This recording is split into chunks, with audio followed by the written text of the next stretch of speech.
Les queremos dar la más cordial bienvenida al diplomado 100% práctico en asesoría de tesis.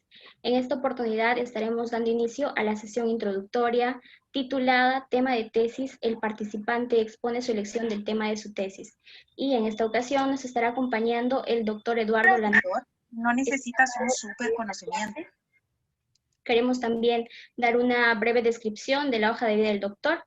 Él es abogado por la Pontificia Universidad Católica del Perú, con posgrado en Gestión Estratégica Minera por la Universidad del Pacífico. Tiene una maestría en Emprendimiento e Innovación por la Universidad de Salamanca, España, y está cursando la maestría en Psicología Cognitivo-Conductual por la Universidad CEU San Pablo, España. También ha sido consultor técnico del Ministerio de Energía y Minas para el análisis de la Ley General de Minería y la Comisión de Desarrollo Sostenible en Minería. Es consultor del Ministerio del Ambiente en el marco de la COP20. Además, es profesor de posgrado de Permisología Minera en la Facultad de Ingeniería de Minas de la Pontificia Universidad Católica del Perú. Actualmente es docente de posgrado del curso de Gestión Corporativa Minera en el programa especializado en Valor Compartido y Viabilidad Social de Proyectos de Inversión por la Universidad Peruana de Ciencias Aplicadas.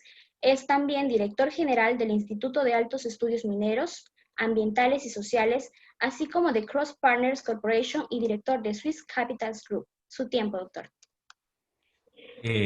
Perfecto. Muchísimas gracias, Roxani, por la presentación. Y antes que nada, quiero agradecerles a todos los que me acompañan el día de hoy en este tema tan interesante, que es el tema tal vez de uno de los proyectos de investigación más importantes de su vida, que es la tesis. He tenido la suerte de ser asesor y también de ser jurado en varias tesis y últimamente, después de enseñar muchos años en la carrera de Comunicaciones e Imagen Empresarial en la Universidad Peruana de Ciencias Aplicadas, UPC, es que voy a hablarles el día de hoy de cómo analizar y escoger nuestra tesis. El tiempo que vamos a destinar el día de hoy van a ser 2 horas académicas, que son 45 minutos cada una, así que una vez pasados 45 minutos desde el momento en que estamos empezando esta conferencia, vamos a hacer una pequeña pausa de 12 minutos y luego vamos a regresar para la segunda parte. Entonces, interesante entender. El reto más grande que tenemos cuando hacemos un tema en nuestra tesis, cuando hacemos nuestra tesis es elegir el tema. Entonces, yo voy a abordar este tema entendiendo que la razón de ser de una tesis es solucionar un problema existente. O sea, una tesis nace justamente de una hipótesis que se vuelve tesis. O sea, justo es un planteamiento de un problema y cómo tu tesis va a resolver ese problema. Entonces, eso es interesante porque de ahí nace la idea. Y lo que uno debe estar muy conectado con el mundo y con uno mismo es ir identificando qué temas a uno le han llamado la atención. Cómo es que uno ha vivido notando ciertos problemas que se van presentando y además que no te permitan limitar tus futuros estudios de posgrado, que ese es un gran tema. Entonces, la tesis tiene una solución fundamentada, razonada y contundente frente a un problema que se presenta en la actualidad. Y eso es lo que vamos a tratar el día de hoy.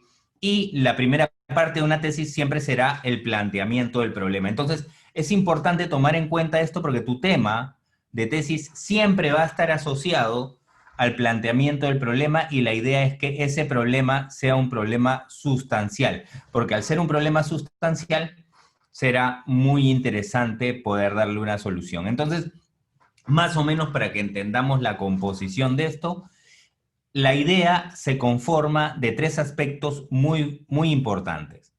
La idea tiene que estar claramente definida, tiene que estar delimitada y tiene que estar madura y tiene que resolver un problema. Eso te lo quiero contar como una introducción y además contarte un poco qué es lo que viene, porque después de dar la idea, tenemos que entender, y acá he tomado algunas opiniones, algún análisis de la doctora María de Lourdes Ruiz Gómez, que ella hace todo un análisis de lo que viene con relación al trabajo de investigación cualquier trabajo de investigación, y una tesis claramente es un trabajo de investigación. Entonces, para poder abordar el tema de la idea de la tesis, del tema de la tesis, tenemos que entender cómo se compone un trabajo de investigación. Esta es la base. Entonces, para que más o menos lo entiendan, tiene que haber un resumen, y en ese resumen se va a plantear inicialmente el problema que ustedes identifican que es necesario solucionar. Luego se tiene que hacer una breve descripción de la metodología. Después yo entiendo que más adelante en este programa vas a poder ir identificando cada una de estas partes, pero es importante que tengas clara la estructura para que entiendas por dónde se va a ir moviendo tu idea. Entonces, luego vas a tener que identificar qué resultados principales existen con relación a tu tesis y qué conclusiones principales hay. Luego vas a pasar a un tema introductorio, donde vas a establecer tu universo, donde vas a establecer el marco en el que vas a desarrollarte, donde se va a buscar justo la idea central, haciendo generalizaciones, y es importante también recalcar qué investigaciones previas. Cuando establezcamos luego la composición de las ideas, que te lo he puesto en 10 pasos, porque es fundamental entenderlo, vas a entender lo importante que existe con relación a establecer el universo en el que te vas a mover. Y acá, por ejemplo, en la presentación tenemos una forma de empezar que dice, en los últimos años o en años recientes, la investigación del tema estaba enfocado a. Entonces, normalmente eso delimita, demarca, establece el universo en el que se va a mover la investigación. De otro lado, también establecer los fundamentos de tu tema en particular.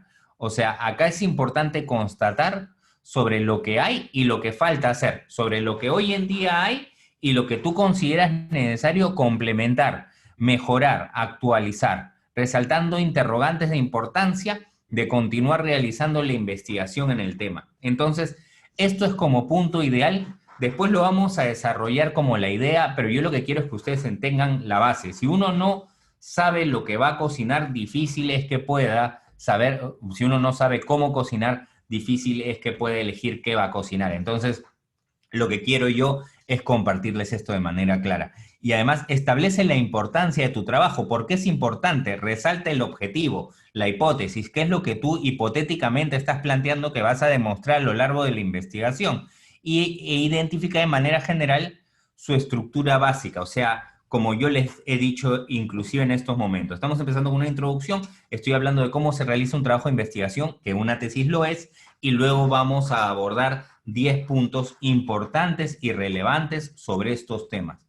Entonces, algo fundamental es establecer qué antecedentes han habido hasta el día de hoy, qué es lo que ha ocurrido con relación al tema que estoy abordando. Por otro lado, ¿qué metodología voy a utilizar? Entonces, hay que indicar a detalle el procedimiento que se va a llevar a cabo y para cómo vas a obtener los datos, entender si lo vamos a hacer cualitativa, cuantitativamente, y además las técnicas que has utilizado para recoger y plantear la información, y también cómo has hecho el análisis de datos. Entonces acá la autora nos muestra una introducción, ¿no? La muestra de los datos se obtuvieron o se colectaron de acuerdo a la siguiente metodología. Entonces, eso es importante entender, y luego plantea los resultados que van a existir. De otro lado, también sería importante que muestres dentro de la estructura qué discusiones se han establecido, qué debates se han planteado sobre este tema, porque de alguna manera tu jurado de tesis luego va a comenzar a incidir justamente discutiendo tu hipótesis. Entonces, lo primero dentro de las discusiones es introducir, señalar los descubrimientos y discutiendo los resultados, ¿no? Y realmente es puntualizar el principal resultado que ha habido. De todos los resultados que yo he obtenido, he podido identificar que tal cosa resulta muy interesante, ¿no? Por otro lado, también evalúa, analiza qué de los resultados que has obtenido, qué es lo que te ha generado a ti como una conclusión, concluye con relación a la evaluación, analiza, establece parámetros, también contrasta los objetivos de la hipótesis, ofrece explicaciones sobre lo que has obtenido. Yo considero que esto es producto de una posible explicación y da referencias también a literatura previa publicada, los antecedentes doctrinarios que se hayan podido plantear, señalando además también sus implicaciones. Y también hay un aspecto importante que es concluir, señalar las limitaciones en caso de hayan existido, cómo es que, qué trabas se han presentado a lo largo de la investigación, y referencia también, de alguna manera, las recomendaciones que tú darías con relación a personas que quieran seguir investigando sobre estos temas, porque recuerden que una tesis también es una posta para una evolución de una mejora continua de la hipótesis que acabas de plantear y que otras personas podrían plantear nuevas hipótesis. Finalmente tenemos conclusiones, agradecimientos y, lo más importante, referencias. Algo importante que les digo a las personas que están participando de este curso, de esta clase especialmente y de este curso, es que familiarícense con las formalidades que requieren una tesis. Principalmente están las normas APA, y yo les recomiendo que no cometan el error de no tener conocimiento de ellas, o lo que es peor, familiarizarse con ellas, pero con una versión anterior, con una edición anterior, porque ustedes van a ser evaluados también sobre la forma y el desarrollo que realicen con relación a su tesis. Entonces, las normas APA, si es que es la formalidad que te requieren, que es la habitual para tesis, lo que se recomienda es que tengan mucho conocimiento de estos temas, porque estos temas resultan, estas formalidades resultan interesantes y necesarias dentro de la tesis. Muchos evaluadores de tesis, muchos miembros del jurado de tesis, lo primero que ven es la forma en que se ha citado, porque eso también es importante. Y otra cosa es controla la información que cites. Ten minucioso cuidado con la forma en que cites la información, porque además hoy en día existen programas llamados Turnitin o Turnitin, que lo que hacen es contrastan la información que uno pone de tal manera que te dice cuánto por ciento es copia y cuánto por ciento es original. Y el plagio además es un delito. Entonces es importante tomarlo en cuenta, por favor, porque además va a desacreditar toda tu investigación y te va a exponer a una situación que no queremos que vivas. Entonces, tomando en cuenta eso, vamos a pasar a un recetario de 10 pasos en los cuales nosotros podemos desarrollar nuestro tema de tesis. Y lo primero tiene que ver con un tema que te apasione. Y para ello, lo ideal es que tienes que hacer una lista de temas que te resulten interesantes y apasionantes. Y apasionantes. Y encontrar lo que uno ama, la verdad, no es tan fácil. Pregúntense en estos momentos, ¿y yo qué amo? ¿Qué es lo que a mí me encanta? ¿Qué me apasiona? ¿Qué le da sentido a mi vida? Esa es una pregunta que a lo largo de mi vida profesional yo la hago, porque además estoy muy familiarizado con la conducta humana también, con el coaching, la programación neurolingüística, hago mentoring, también he creado programas de mentoring. Entonces, uno de los retos más grandes es que la gente identifique qué ama, qué le apasiona, qué le da sentido a su vida. Yo les cuento esta anécdota porque recuerdo que estaba trabajando una ingeniera mecatrónica, uno de estos desarrollos personales, uno de estos trabajos de desarrollo personal, y le pregunto, pero cuéntame, ¿tú qué amas hacer? ¿Qué amas? ¿Qué es lo que amas? ¿Qué es lo que te apasiona? ¿Qué le da sentido a tu vida? Y ella me miró y me dijo, la verdad, Eduardo, no tengo ni idea qué es lo que amo. Digo, ¿no tienes idea qué es lo que amas? No. ¿Y cuál es tu plato favorito? No sé. ¿Y tu música favorita? No sé. Yo hago lo que tengo que hacer. Entonces le dije, no. Y para todos, primera tarea, ¿no? Le dije, primera tarea que vas a tener es vas a tener que identificar aquello que amas, aquello que le da sentido a tu vida. Y comienza contigo mismo, contigo misma. Tú que me estás escuchando en este momento, estás mirando esta presentación y tal vez estás haciendo 200 cosas más o estás con un lapicero apuntando, te digo una pausa. Tu primera tarea eres tú. Entonces, como tu primera tarea eres tú, lo primero que tenemos que identificar es qué es lo que tú amas. ¿Qué es lo que le da sentido a tu vida? Y vas a tener que estar atenta al mundo. Esto parece una tarea ajena a la tesis, pero no lo es, porque si tú no te conoces, muy difícil que puedas disfrutarlo. Esto va a ser un camino largo, no va a ser un camino cortito. Y cada vez que tú pases por etapas de revisión de tu tesis, va a ser un gran reto y te vas a frustrar enormemente si no es un tema que a ti te apasione y que tú lo ames y te guste. Y lo peor que podría pasar es que hayas avanzado gran tramo en la tesis y la dejes porque te das cuenta de que es un tema que no te enamora, que no te encanta, que no te apasiona, que no te fascina.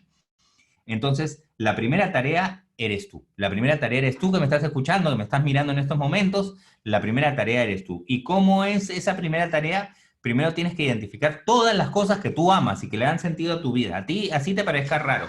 Comienza con la comida, con el color, haz como un slam, como en mi época le llamaban slam, donde escribías todo. Eso, como esas encuestitas que te dan en Facebook, no las llenes en Facebook, por favor, que de ahí ellos toman la información y te meten a un sistema de predicción de consumo, que no es la idea que tú los brindes, o peor, pueden acceder a tus claves, sino lo que yo te recomiendo es que comiences a trabajar este tema contigo, para ti, porque si no identificas el tema que te apasiona, si no identificas el tema que le da sentido a tu vida, es muy difícil que este tema lo veas únicamente como algo académico, porque hay un factor emocional, de pasión, que está en nuestro lado límbico del cerebro, que es completamente conectado con la satisfacción, la motivación, la felicidad, el encanto, el jolgorio y el entusiasmo que le va a permitir a tu investigación de tesis comenzar a concretarse y superar los escollos, problemas, dificultades y frustraciones que te pueden generar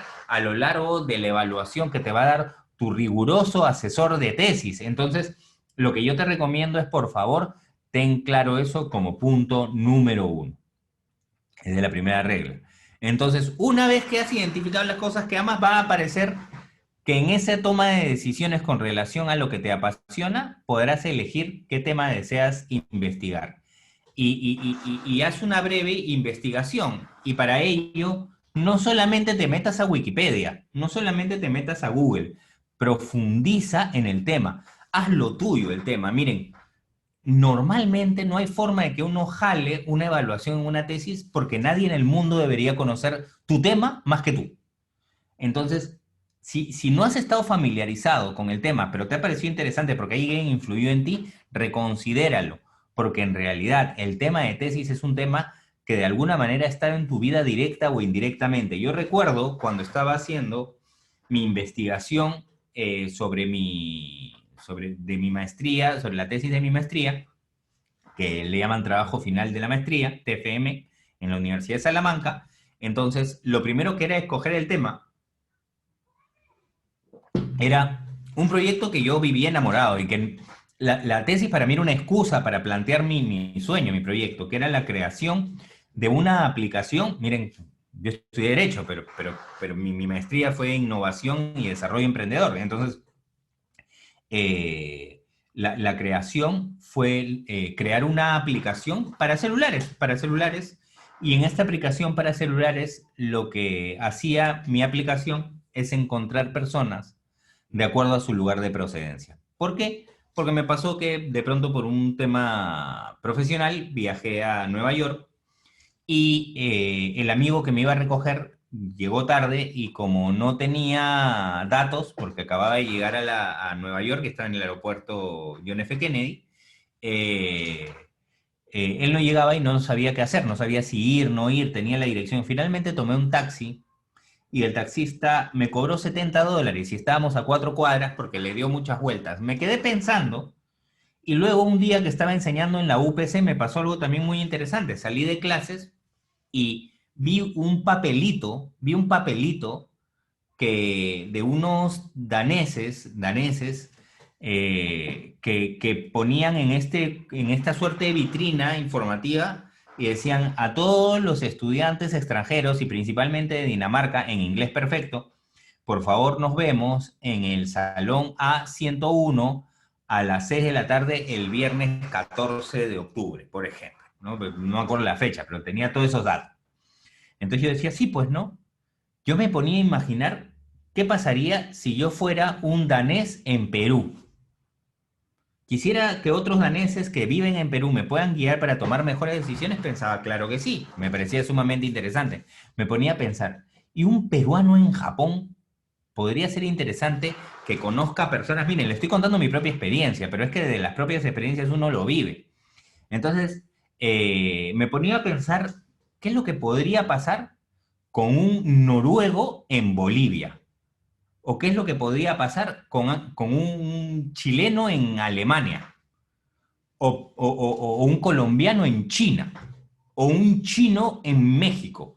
Entonces, si nos damos cuenta, muchas veces, y a pesar de que tú compres tu guía Lonely Planet, donde te dice muchos datos sobre el país donde vas a viajar, a donde vas a viajar, esos datos nunca están totalmente actualizados, mientras que la persona que está viviendo allí sí te podría dar datos. Entonces yo dije, esa fue mi gran idea, que ni siquiera, que luego se volvió mi tesis. Yo decía, pero ¿cómo podemos hacer para que las personas se ubiquen de acuerdo a su país de procedencia? Porque a cualquier persona le va a servir eso, y hoy en día, bueno, antes de la pandemia, había mucho interés en viajar. Hubo el mundial y me puse a pensar, y cómo todos los peruanos, todos los argentinos, todos los colombianos, todos los, no sé, portugueses, todos los españoles podían irse agrupando si no era a través de esta aplicación llamada Siyu. Entonces dije, mira qué interesante. Entonces me puse a estudiar sobre el tema, pero lo hacía con una pasión. Comencé a revisar libros de antropología. Yo no había estudiado antropología, pero comencé a descubrir temas que no me había imaginado nunca en mi vida sobre el sistema de grupos. Y una cosa va llevando a la otra. Tuve que aprender además cómo funcionan los sistemas de programación. Tuve que aprender sobre un sistema llamado Test Flight para probar la aplicación sin tener que implementarla todavía. Aprendí mucho de Consumer Experience porque el primer diseño que hicieron de la aplicación fue malísimo. Y User Experience también. Y al final esto resultó que comencé a saber mucho más información que cualquiera sobre este tema. Y comenzaron a aparecer justo algunos aspectos donde yo decía, ¿y qué más se puede investigar? Se puede investigar cómo crear la aplicación. Puedo investigar cuánta incidencia hay en un extranjero que llega a otro país y mira su celular antes de mirar cualquier letrero. Entonces eso me llevó a otro tema también y decía, oye, y esto también puede generar dinero, porque cuando una persona viaja, por ejemplo, yo viajo a París. Si viajo a París, la aplicación, si yo estoy inscrito en la aplicación, me puede mandar una serie de propuestas de dónde hospedarme, dónde comer, cómo viajar, etcétera, en mi idioma. Claro que sí. Y dije, oye, qué interesante. Entonces también con el Big Data puedo comenzar a recibir información de la ubicación de la persona cuando prenda su celular, que es lo primero que uno hace cuando llega de viaje, y primero o sea, y me puede dar información sobre algunos consumos que pueden ser publicidad que en vez de que la paguen carísimos letreros en el aeropuerto, se la puedan pagar en la aplicación.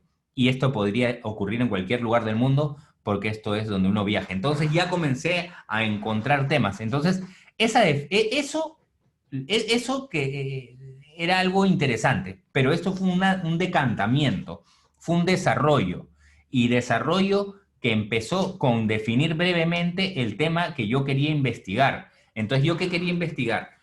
Cómo crear una aplicación que pudiera interconectar personas de su misma procedencia para dar buenas recomendaciones y acertadas. Entonces, ese es el aspecto importante a revisar. Y así tú también, si te enamoras de tu tema, porque en realidad yo lo viví y me frustré porque dije, $70 han abusado de mí, ¿no? Porque el chofer del taxi me dio 8 vueltas para poder cobrarme más en el taxi porque estábamos demasiado cerca. Y eso pasa en cualquier extranjero, en cualquier lugar del mundo. Entonces, paso número 3 de la receta es plantear el tema en el contexto del problema. O sea, tal como les conté, la historia justo de mi tema de tesis. Entonces yo decía, ¿cuál es el tema en el contexto del problema? El problema hoy en día es que muchas personas viajan y no tienen una información adecuada por parte de las personas que viven en el otro país. Primero, por un tema de idiomas. Segundo, porque hay mucha estafa. Tercero, porque es una enorme dificultad para alguien tomar decisiones, ¿no? Imagínate que estás en Rusia y te quieres comer un Sublime. Entonces, hay gente del país, de Perú, que te puede ayudar, que te puede ayudar a saber dónde encontrarte con otros peruanos o al menos contactarlos por el celular. Entonces, una vez que tú tienes claro el tema, plantéalo en el contexto del problema. cómo este tema se va a desarrollar en el contexto del problema. Y para ello, yo te recomiendo hacer un análisis del problema, hacer un listado de problemas. Problema número 1, ¿no? Las personas que viajan de un país a otro normalmente son estafadas por falta de información. Número 2, desconocimiento de algunos temas por parte de un país a otro. Número 3, la idiosincrasia y los temas culturales, porque en un país donde es una falta de respeto, en otros países no lo es, hay palabras que son indebidas y un montón de factores importantes. Entonces, una vez que tú tienes una lista de problemas, esos problemas plantéalos en el marco de tu tema. No es problemas como analiza 1000 problemas, ¿no? Son 1000 problemas en el marco de tu tema, pero haz una lista de por lo menos 30 problemas o 20 problemas, que es lo que yo comencé a hacer. Exprimí mi cerebro hasta poder identificar la mayor cantidad de problemas que podían haber. Y con esto, definitivamente, una vez que tenía claros los problemas, ya me anticipaba y me ayudaba también al momento que hice la sustentación de mi tesis, porque al momento que sustenté mi tesis, toqué las fibras de las personas, porque las personas se sentían identificadas. Mi jurado era un jurado español, de españoles. Y cuando escucharon, se pusieron a pensar y dijeron, y yo les decía, ¿no? Personalicé su problema. Por ejemplo, si ustedes viajan a mi país, ¿cómo vas a saber que el taxista te está cobrando lo que te debe cobrar? ¿Dónde te comes una paella? Ahora imagínate que vayas a un país donde no hablas español. Imagínate, en el mundial. ¿Cómo podrías hacer? ¿Vas a querer contactarte con alguien que hable tu idioma o que viva tu idiosincrasia o que maneje tu cultura? Créanme que sí, especialmente mientras ese país, y además eso colabora al buen turismo.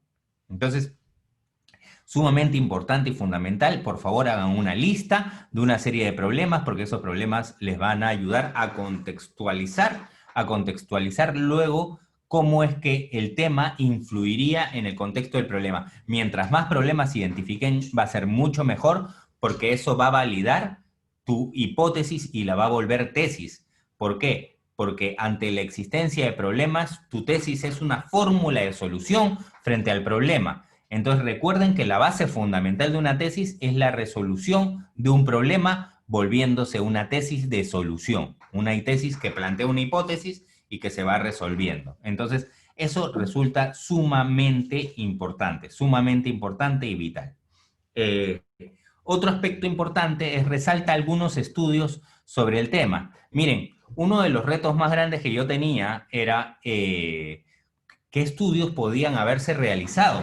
Y yo comencé a revisar mucha información de sociología y de antropología para este tema, porque tenía que ver algo llamado la comunidad, ¿no? O sea, como el grupo de pares, cómo culturalmente se interrelaciona tanto una persona por su lugar de nacionalidad, por su lugar de procedencia frente a otra persona. Entonces, era importante sustentarlo, porque en esto se va a ir tu marco teórico. Entonces, algunos temas, este es el planteamiento del problema, pero esta es la estructura. Entonces, antes o sea, para tú ya elegir sustancialmente y sólidamente tu tema, resalta algunos estudios que existan sobre el tema. O sea, para que veas si es que hay antecedentes o no sobre estos temas. Entonces, yo me acuerdo que hablé con el ex decano del Colegio de Antropólogos del Perú, un gran amigo, Javier Ávila, y Javier me dio una serie de información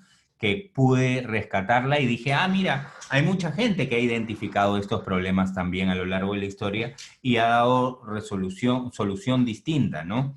Entonces, es importante porque esta solución, que es crear una aplicación, no se había creado en el mundo. En el mundo se habían creado soluciones como la que les dije, ¿no? La guía Lonely Planet, que es muy conocida en el mundo. Algunas personas recurren a páginas web que describen cómo funcionan los países, qué idiosincrasia hay. Pero es un tema que, por ejemplo, identifiqué que algunas entidades tecnológicas, algunas organizaciones tecnológicas no habían desarrollado como solución. Por ejemplo, Facebook no tiene cómo agrupar a las personas por su lugar de procedencia. Por ejemplo, imagínate, tú dirás, no, pero yo puedo buscar quiénes de mis contactos están en tal país donde llego, porque te manda un avisito, pero tú no sabes tú no sabes de dónde es la procedencia de esa persona necesariamente, y a veces ni siquiera lo puedes notar, y tendrías que buscar en tus 5000 contactos quién es la persona que está en tal país y posiblemente no tengas ningún país, piensa en Moscú. Entonces, o piensa en Rusia, perdón, ¿no? O piensa en una ciudad como Moscú, o piensa en una ciudad como París, o piensa, o China, ¿no? Piensa en Shanghái. Entonces, vas a tener que rodearte de mucha información académica, de mucha información profesional, de algunos estudios e investigaciones. Lo que acá yo te recomiendo es que para hacer una sólida elección de este tema, porque alguien podría ya haber analizado el tema y haberle dado una solución, que también es válido e importante, o tal vez tú misma, la solución que tú querías plantear como hipótesis, por lo que te recomiendo usar las plataformas más académicas y principalmente los soportes de búsqueda los hagas con Google Académico. Google Académico es muy interesante y estoy seguro que en siguientes oportunidades también tus profesores, tus docentes, te van a poder guiar en cómo hacer una búsqueda efectiva, búsquedas sistemáticas y tomar en cuenta que de alguna manera la estructura de lo que tú estás creando, que es una metodología de investigación, tiene que basarse en metodología de investigación que nosotros conocemos en el mundo como metodología de investigación científica.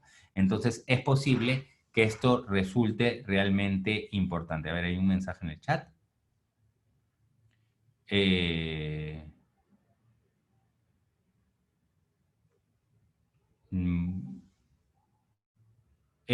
Sí, tal como lo mencionan en el chat, esta es una clase introductoria, pero lo que estoy haciendo es compartirles una experiencia real sobre, digamos, una creación de un tema. Entonces, esto resulta sumamente interesante, involucrarse con estudios que hayan habido, que hayan existido sobre el tema, y algo que es sumamente importante tiene que ver también con los antecedentes, que no solamente es con los estudios, sino con los antecedentes de esos estudios, porque lo tuyo es un proceso, y cómo antes se ha resuelto ese problema, o cómo es que no se ha resuelto, o cómo es que se ha analizado ese tema en el marco del pasado, ¿no? Por ejemplo, si pensamos en llegar a la Luna, o por ejemplo, las personas que viajaban de un país a otro país que no existía el idioma, por ejemplo, ahora se han creado aplicaciones donde tú hablas y el aparato traduce al idioma que tú quieres. Pero ¿cómo antes se resolvía el problema de viajar a un país donde no hablaban tu lengua, digamos, tu idioma, ¿no? O sea, ¿cómo se resolvía ese problema?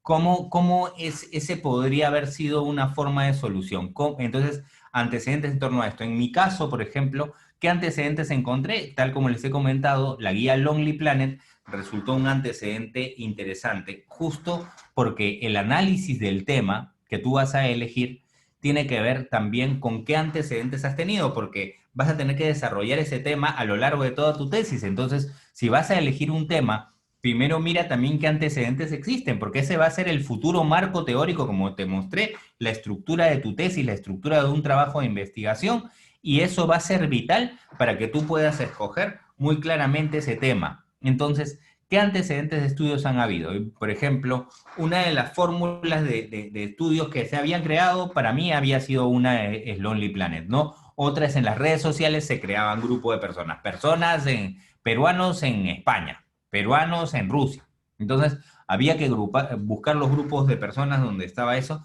que era un poco complejo, pero era la forma como se venía resolviendo.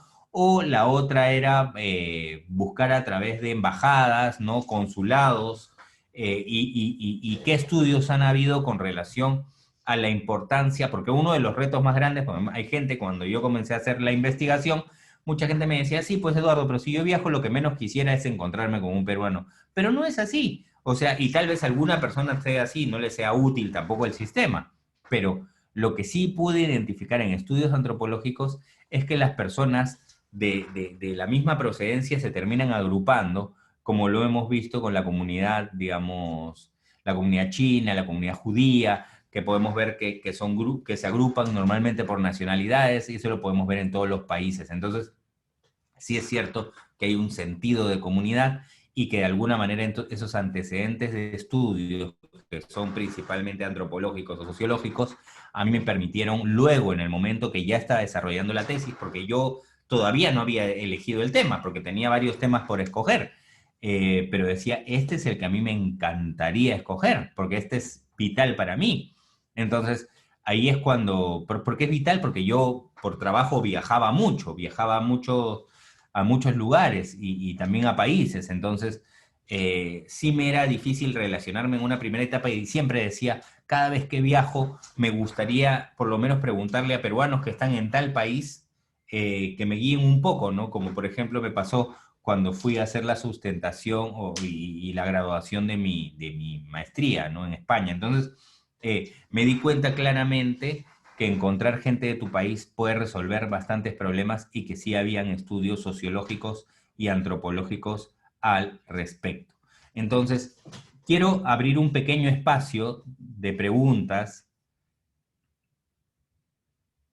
en estos momentos con cargo a que luego tomemos un pequeño break y pasemos a la segunda etapa de esta clase introductoria, que la verdad resulta muy interesante porque nos permite, tal vez la parte más crucial es introductoria, pero es la parte más crucial de tu tesis, que es la elección del tema. Recuerden que si ese tema no te encanta, no te enamora, que tiene que ver con conocerte a ti mismo, a ti misma, que tiene que ver con saber cómo se ha llevado a cabo antes, qué estudios e investigaciones han habido, qué problemas resuelve ese tema y lo más importante es un tema que tú hayas podido vivir o hayas podido recoger o hayas podido crear como hipótesis que tengas que consolidar como una tesis.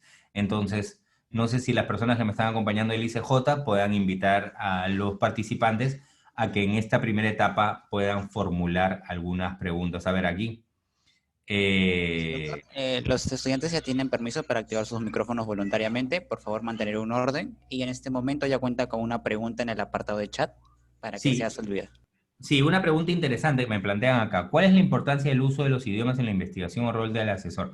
Mire, hay algo que tenemos que entender. La mayor cantidad de estudios científicos que te van a permitir poder tener como una base académica y una mejor investigación es el inglés. Entonces, lo que sí les recomiendo es profundicen, fortalezcan el idioma inglés, porque en inglés van a encontrar más estudios que en el mismo español. Entonces, eso como punto importante, por favor. O sea, por eso es que hoy en día se está enfatizando tanto en las universidades y en los posgrados, inclusive para acceder a un doctorado, entiendo que no solamente te piden una lengua, además de tu lengua materna, sino otra lengua, porque resulta sumamente importante. Y el asesor definitivamente es casi seguro que también tenga conocimientos en inglés, porque va a tener que revisar muchos papers, tanto tú como él, con relación a los problemas que se han presentado o los estudios previos que se han dado a formas de resolver el problema o a necesidades que existen en la sociedad con relación a estos problemas.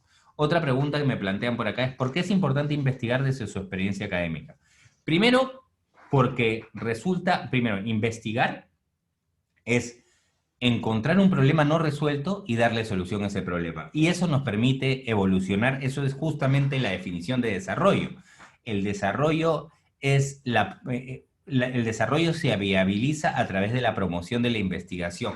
Los países más desarrollados son los países que tienen un fortalecimiento mayor en torno a la investigación. Las universidades más reconocidas son más reconocidas por la vocación de investigación que aparece en ellas. Entonces, hoy en día muchas universidades se están enfocando mucho al tema de la investigación y hay ya revistas indexadas y hay una carrera académica por motivar más en la investigación, porque la investigación es desarrollo, es sustento, y mientras, e inclusive es ciencia, ¿no? O sea, inclusive no existe una carrera para ser un científico, ¿no? La ciencia, el científico es aquel que realiza trabajo de investigación científica y la valida a través de un procedimiento de investigación que esté establecido a través de un protocolo, ¿no? Eh, Buenas noches, eh, doctor. sí, Sí, buenas noches, doctor. Doctor, yo quisiera realizarle la siguiente interrogante. Doctor, contamos con dos alumnos si quieren participar. sí, por favor. Buenas Tiene la Estoy noches. palabra. escuchando. Eh, Perdón, sí, sí se me escucha, ¿verdad? Sí, Doctor, sí. mire, es lo siguiente. Generalmente las universidades tienen un, un esquema, ¿no? Un esquema del proyecto de investigación, ¿no? Para el caso de mi universidad, porque he estado revisando, usted nos ha hablado de la importancia de ver antecedentes del estudio, del tema que estamos viendo, ¿no? Entonces, Así es. he visto que la mayoría de tesis en otras universidades no contemplan el tema de las variables, de los indicadores, ¿no? Pero, por ejemplo, para mi universidad es una exigencia, ¿no? Y muchas veces los proyectos son observados y quedan ahí y ya luego no los volvemos a retomar, ¿no? Entonces, ¿qué importancia tiene el que tenga o no tenga variables o indicadores un proyecto de investigación? Eso por un tema. Y otra cosa que quería conversarle era que los alumnos que estamos en este momento con usted, algunos, también estamos haciendo, porque se supone que esta parte es la práctica, ¿no? En este diplomado es 100% práctico, Sí, pero también nos hemos inscrito en un diplomado que va en la parte teórica, que son todos los sábados, ¿no? Entonces, el día ajá, sábado el docente fue el señor Daniel Salas, nuestro profesor, y él nos hablaba que la importancia de tener una pregunta, ¿no? Una pregunta y que esa pregunta está ligada a un tema, ¿no? Por ejemplo, nos había indicado, ¿cómo puedo obtener la mejora eh, en la labor de los trabajadores? Y que su tema sería liderazgo, ¿no? Que no era específicamente una rama del derecho, ¿no? Sino un tema, ¿no? Y ahora usted nos ha hablado de una lista de problemas, ¿no? Entiendo que estos son como preguntas, ¿no? Preguntas de lo que está sucediendo, ¿no? En el contexto. Entonces, ¿cómo el tema influye en el contexto del problema? Eso, doctor, no me ha quedado tan claro. Eso como segundo punto, por favor, si usted nos pudiera hacer un comentario al respecto. sí, entiendo la duda y voy a primero responder lo que has mencionado últimamente porque me parece sumamente interesante. En mi caso, yo lo que estoy contándoles es cómo elegir el tema. Lo que te dice finalmente el docente al cual se ha citado se refiere a la estructura ya de la tesis. O sea, eso es dentro de la tesis. Yo te digo para escoger el tema de tesis y por qué es importante y necesario mirarlo así.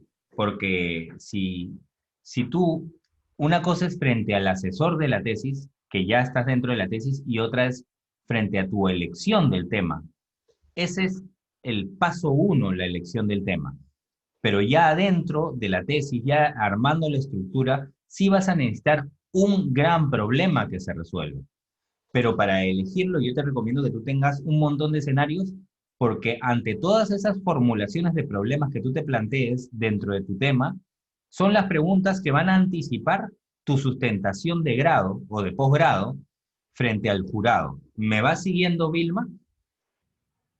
Perdón, sí, sí, sí, doctor. Ya, eso con relación a este tema. Ahora, para hacer tu tesis, cada universidad tiene una estructura metodológica, porque finalmente las estructuras se plantean de acuerdo a las necesidades establecidas. Lo que sí, hay un acuerdo más o menos unánime, pero podría no ser así, el uso de las normas APA.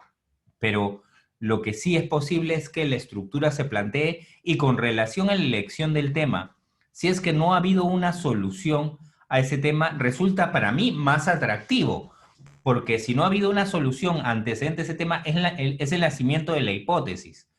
Más bien, lo que sí a mí me encanta reflexionar es sobre el marco teórico, y eso siempre lo diré, Vilma. El marco teórico es la base de cualquier investigación y es la base de cualquier tema y es la base de cualquier tesis.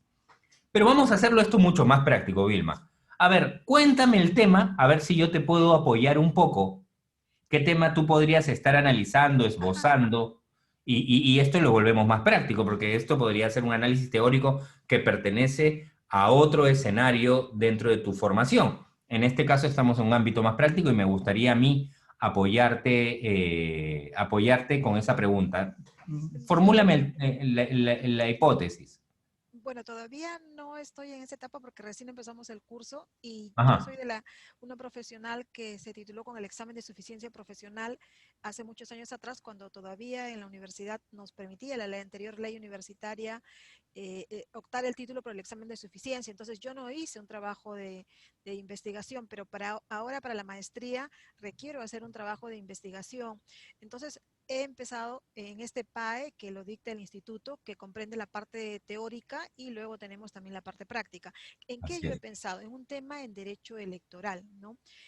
Yo considero que debe haber una restricción temporal a estas modificaciones legislativas que ha estado haciendo el Congreso actualmente, que ya estando convocado el proceso electoral, siguen introduciendo modificaciones que en realidad despierta esa suspicacia de los electores de que están intereses políticos de por medio de sus organizaciones o de los partidos políticos que representan, ¿no?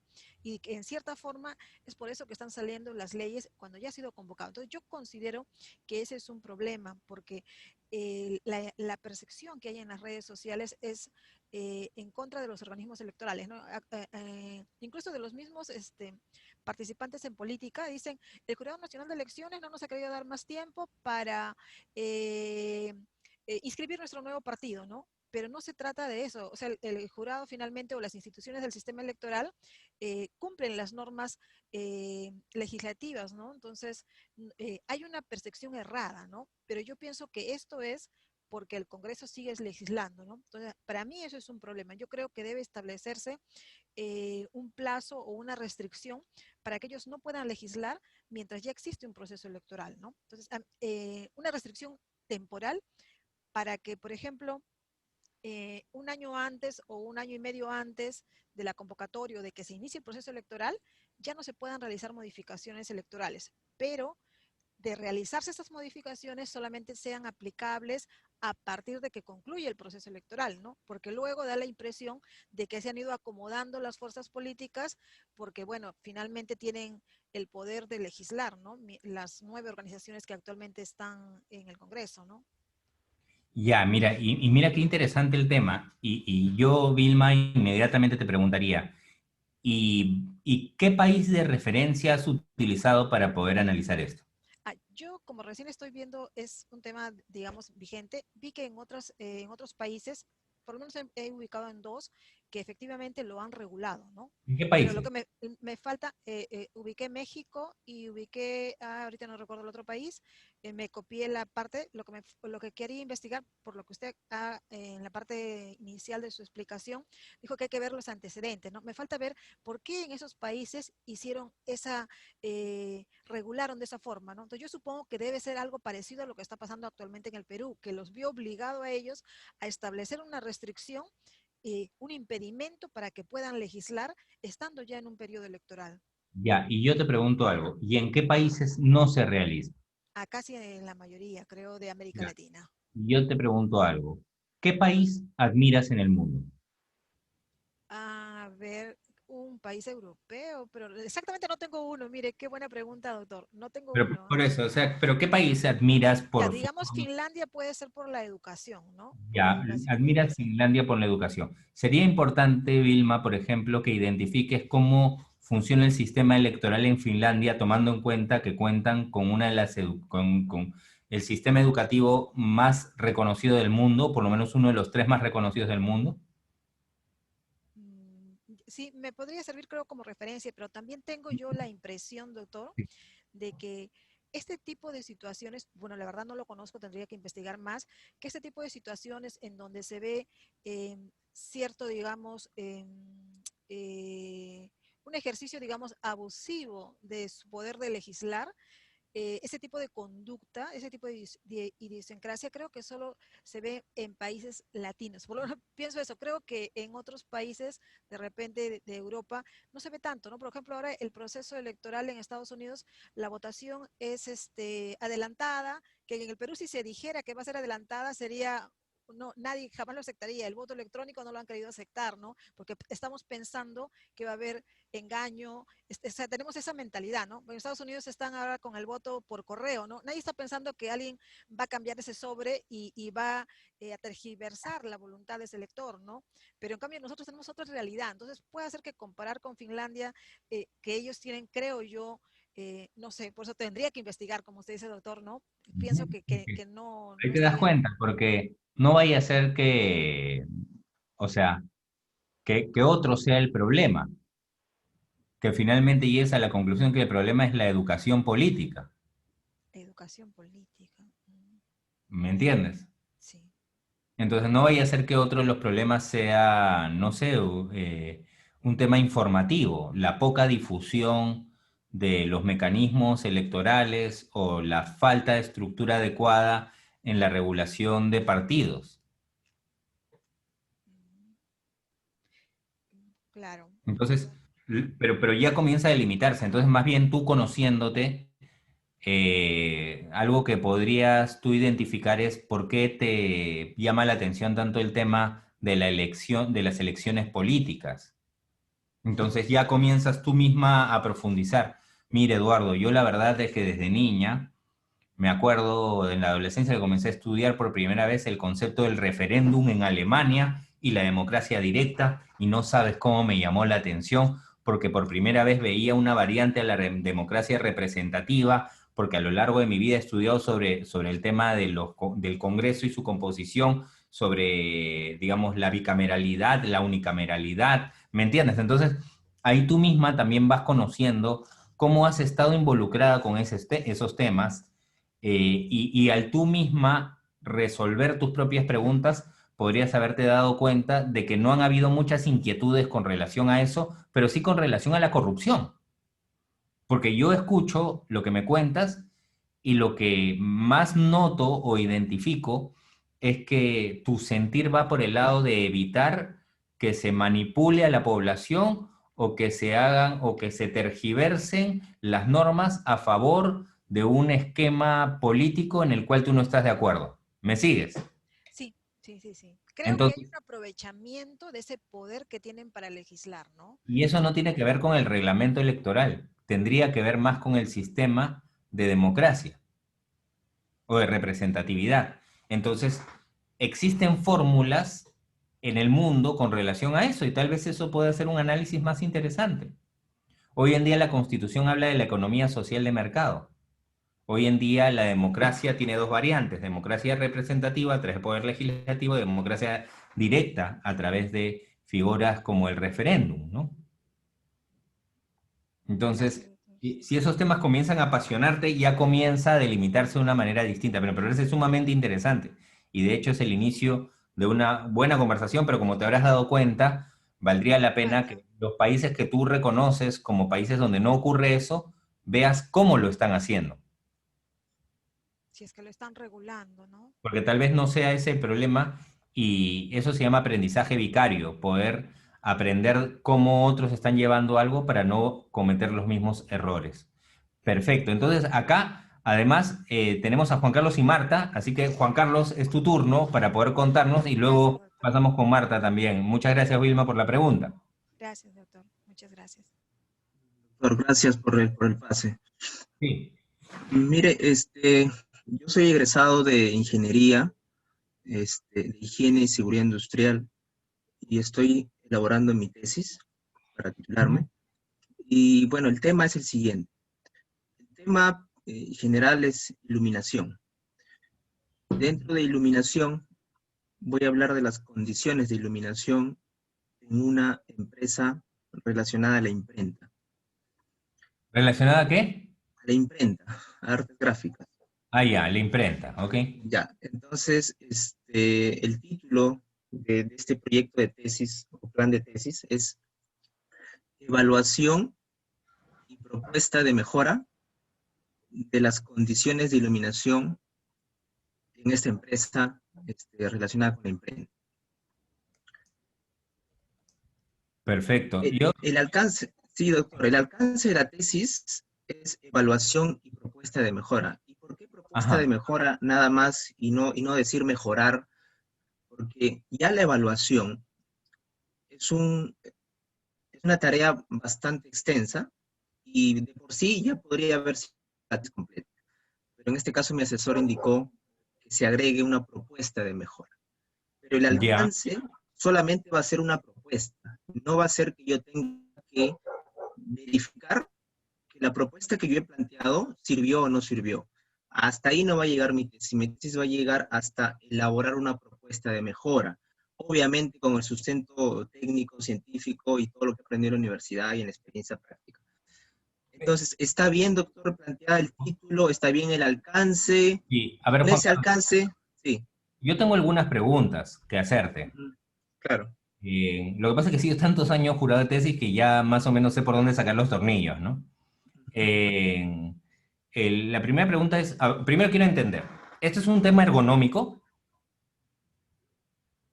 Sí, no tanto así, la ergonomía es aquella ciencia porque se encarga de adaptar las condiciones de trabajo al trabajador, ¿no?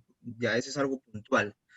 Pero en cierta parte sí, voy a tratar temas de ergonomía, pero las condiciones de iluminación, como afectan a la seguridad y salud en el trabajo. La iluminación, si es deficiente, podría generar accidentes. Si es deficiente o inadecuada, también podría generar alteraciones a la salud. Ya, Por ese punto va. esa es mi pregunta. Lo primero es, ¿ya has analizado en SUNAFIL, en el Ministerio de Trabajo, cuántos accidentes se han producido dentro de las fiscalizaciones laborales por problemas con la iluminación? Sí, mire, yo he analizado en la data del Ministerio de Trabajo, Sí. y exactamente los accidentes en las empresas relacionadas a la imprenta y en estricto a la iluminación no está detallado. Ya, De mira acuerdo, qué interesante. O sea, ya, pero mira, tal vez no está detallado porque no está dentro del estándar de evaluación. no ¿Me está entiendes? dentro del estándar de reporte, de notificación de accidentes. Cuando uno Claro, reporta un accidente, no, la norma o la doctrina actual no exige que se indique qué causó el accidente. Sí ya, indica el agente causante, pero la claro. iluminación es un factor de riesgo que acompaña a Mira, otros. yo tengo 20 años en minería y de todos los Ujú. accidentes fatales que he tenido conocimiento, en ningún caso cuando se ha hecho una investigación se ha podido delimitar que es por un tema de iluminación. La pregunta que yo hago es la siguiente. En los aspectos técnicos operativos, en la ingeniería de detalle y en la ingeniería, digamos, o sea, en la ingeniería de detalle, en los planos, en todo eso, se establece como requisito una cantidad de luminosidad y etcétera. Está eso detallado, hay una norma que obliga con especificaciones técnicas sobre el tema de la iluminación. ¿La conoces? Sí, sí, el Reglamento Nacional de Edificaciones establece los parámetros para ello. Ya, y la pregunta es cómo, sin embargo, en el momento que se hace la fiscalización, no se toma en cuenta eso, ¿no? ¿Quién La, hace la fiscali- fiscalización? la fiscalización la hace la SUNAFIL para evaluar si el sistema de gestión de seguridad y salud en el trabajo ha sido implementado correctamente. Ok, Dentro de mira. ello, Ujú. Dentro de ello, verifica si es que se han realizado, por ejemplo, los monitoreos ocupacionales. Y dentro de esos monitoreos están los monitoreos de higiene ocupacional relacionados a la iluminación. Es uno de los monitoreos. Está bien, pero justo por eso, o sea, la pregunta que yo te hago, ¿esos estándares se están cumpliendo? ¿Existen multas por no cumplirse cuando hay, por ejemplo, inspecciones o fiscalizaciones inopinadas? Sí, ¿Has sí, bu- has sí buscado- existe. Sí existe? existe data donde la SUNAFIL ha encontrado empresas donde no se ha cumplido ciertas disposiciones en materia de seguridad y salud en el trabajo. No me estás entendiendo. No, no son ciertas, vinculadas a la iluminación. A ese nivel de detalle aún no llego a investigar, pero ¿es necesario que exista esa información para plantear la tesis? Si es que no existe, ¿no tendría rumbo la tesis? No, es que no es que tenga o no tenga rumbo la tesis, es que una cosa es optar por un problema y otra cosa es optar por un problema ya resuelto. Por- Porque si, o sea, un problema ya resuelto sería que si estén las fiscalizaciones, que ya existan multas, entonces, frente a eso, ¿qué podemos proponer nosotros si el problema ya se resolvió dentro de Sunafil? A ver, la SUNAFIL Algo que no, tú quieras optimizar la norma basándote en experiencias de otros países. claro, va por ese lado. Va por ese lado, Pero primero tienes que conocer cómo ocurre la realidad hoy. Si vas a optar por un tema, lo primero que tienes que saber es, o sea, tú acá no estás haciendo todavía hipótesis. Lo que yo te estoy pidiendo es que conozcas el proceso. ¿Me entiendes? O sea, antes de optar por plantear una hipótesis, porque finalmente tu tesis va a arrancar con una hipótesis, que es la identificación de un problema y una hipótesis que va a resolver finalmente ese problema y que a lo largo de tu tesis va a dar una solución. Pero lo que a mí me preocuparía es que esa solución ya exista y que por falta de información previa para tomar la decisión de la elección del tema, puedas terminando chocándote con un muro que lo vas a identificar en tu segunda o tercera sesión con tu asesor, que posiblemente sea una persona que conozca mucho más que yo sobre estos temas. Ya, ¿y cómo podría ser para ver si es que ya está resuelto? ¿Cuál sería el tip para decir, Tienes que revisar un poco más. O sea, justo estas preguntas son claves, ¿no? Tienes que irte a Sunafil y preguntar cuál es o sea, cómo se arma este reporte, por qué no se toma en cuenta de la iluminación, consideran que la iluminación resulta importante. Sí, mira, pero Juan Carlos, la verdad es que todavía no hemos entrado en ese detalle.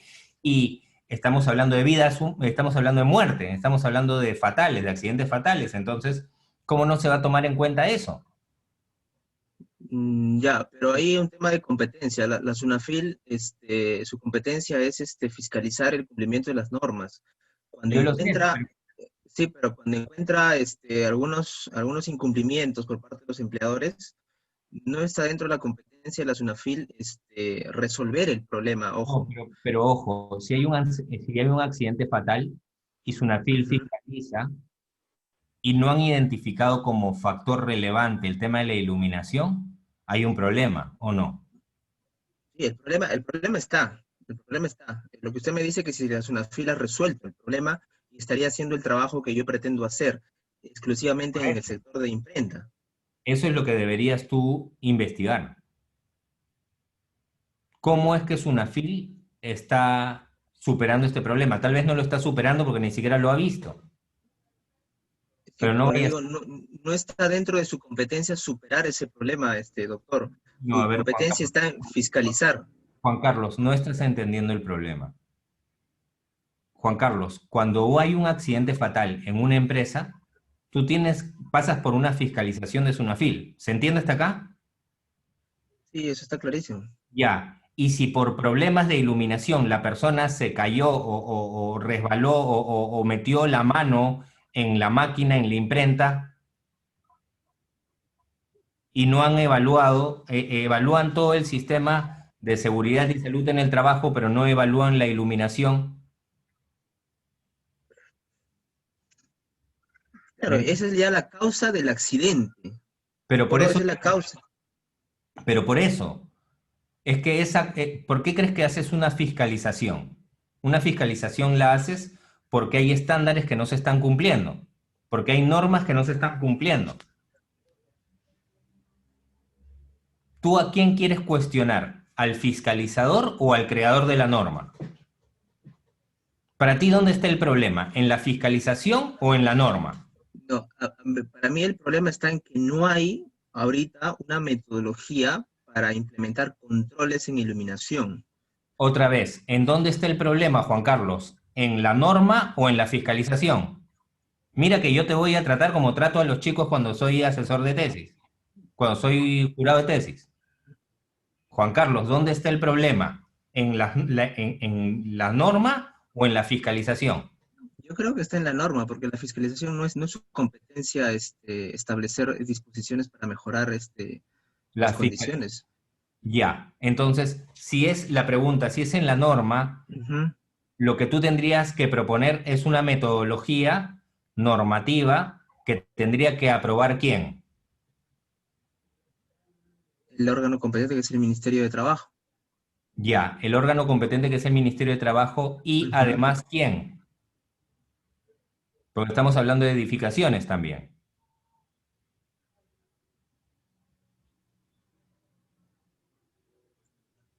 Será si es un decreto supremo con el Ministerio de Vivienda.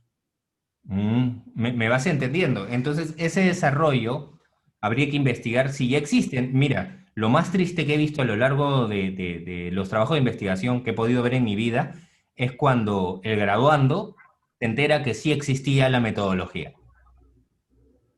¿Me estás entendiendo? Sí, sí, y yo lo he revisado y no existe una metodología para establecer controles. Sí existe metodología Entonces, para la evaluación, ya, más entonces, no para controles. la pregunta es, ¿para controles qué es? ¿Norma o fiscalización? Normas. ¿Controles qué es? ¿Norma o fiscalización? Normas. La fiscalización va parte de verificar el cumplimiento de la norma. Ahora, digamos, un procedimiento interno realizado por SUNAFIL para hacer un tipo de fiscalización más específica, ¿aplicaría o no? Sí, si es que existe la norma, aplica el procedimiento de Por fiscalización de la eso, SUNAFIL. entonces la pregunta ¿es la norma o es el fiscalizador? La norma, no existe norma para Pero controles de conducta. el fiscalizador puede crear su metodología de fiscalización. Sí, en base a los supuestos generales que dice la Ley de Seguridad y Salud en el Trabajo. Mira, yo te cuento algo. SUNAT muchas veces me ha contratado para ver procedimientos específicos y poder fiscalizar mejor, creando nuevas metodologías de fiscalización o de supervisión. Pregunta, ¿SUNAFIL podría hacer lo mismo o no? Sí lo puede hacer, pero si hay una base legal. Si hay una Ya, base legal que pero va a fiscalizar o va... la base legal no puede ser la misma norma que crea SUNAFIL y Mm, el reglamento de mm, edificaciones. no, la SUNAFIL no crea base legal en materia de seguridad y salud en el trabajo. O sea, no puede fiscalizar en seguridad y salud en el trabajo, me estás diciendo, Sí Juan puede, Carlos. no, sí puede fiscalizar en materia de seguridad y salud en el trabajo ya existente, pero no puede crear base legal en seguridad y salud en el trabajo. Pero ya existe una norma, pero tú me estás diciendo que la norma de control es la que no existe, pero las normas de control y fiscalización sí las pueden establecer los órganos competentes. Claro, las normas específicas las puede Por eso, establecer. ¿y tú no estás buscando crear una norma específica? ¿O estás buscando crear una norma general? Juan Carlos, Ya, tenemos las ideas. por eso, es una norma específica en tema de iluminación. Por eso, y las normas específicas, tan específicas, porque esto finalmente va a ser parte de una fiscalización, ¿de dónde tendría que salir? ¿Es una metodología de fiscalización o es una norma general? Es una norma general, es una norma que lo establece el órgano competente. La SUNAFIL fiscaliza en base a lo que ya existe en materia de seguridad y salud en el trabajo. La SUNAFIL no, Tú me estás diciendo que no existe una norma técnica que establezcan los órganos como, o los organismos como SUNAFIL, como SUNAT, como SINERMIN. Juan Carlos, te invito a revisar más la información. Te lo digo como abogado. sí, justamente, claro, justamente esa es la oportunidad de este espacio para poder Por absorber eso, todas las dudas. pero por eso mismo, Juan Carlos, pero acá lo que identifico es que hay un espacio que no se ha Ujú. desarrollado de manera adecuada, que necesitas profundizar un poquito más, que definitivamente nos puede tomar las 2 horas y no es la idea. Pero lo que sí es cierto es que lo que sí noto es que hay confusión en los conceptos. Entonces, al haber confusión en los conceptos, me preocupa porque finalmente, si no has tenido conocimiento de las normas técnicas que establecen normalmente los organismos de supervisión y control, OEFA, SUNAT o SINERMIN, entonces, o SINERMIN o SUNAFIL, entonces es muy difícil que puedas entrar a crear algo y luego te des cuenta de que es una norma técnica. Claro, voy a revisar más y Te ya la invito próxima clase será un poco más, Por eso te invito a revisar un poco más, porque si somos minuciosos con el tema, ahí ya te podría llevar a una clara contradicción. Las personas que nos han escuchado han notado cierta contradicción en tu explicación. claro, ya, bueno, entonces voy a averiguar más y ya la próxima clase se harán otras preguntas, ¿no? Lo que te Gracias. invito es a revisar, he puesto en el chat algo llamado efecto Hawthorne. En los años 50 o 40 se investigó en Hawthorne, que era una empresa eléctrica, como en condiciones ergonómicas negativas, como falta de iluminación, aún así el nivel de accidentes se redujo y el nivel de productividad aumentó.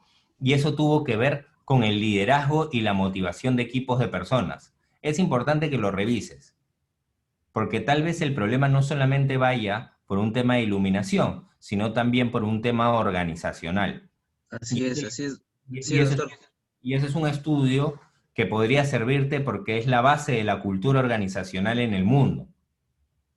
Sí, Revisa, el efecto sí, sí, Hawthorne. sí, doctor, gracias. Y en esa línea va. Las condiciones de iluminación no solamente son valores cuantificables, sino las condiciones de eliminación tienen un aspecto más amplio. Claro, Y es pero todo un al hablar de sistema. aspectos cualitativos, entrarías a un ámbito distinto a lo normativo. Ya entrarías a protocolos y procedimientos de buenas prácticas empresariales. Y ya Claro, eso es un nivel de investigación también. sí, sí, sí. Incluso mi tesis no va al tema normativo, doctor. Eso salió en las preguntas que usted me hacía. Mío es una aplicación de ingeniería.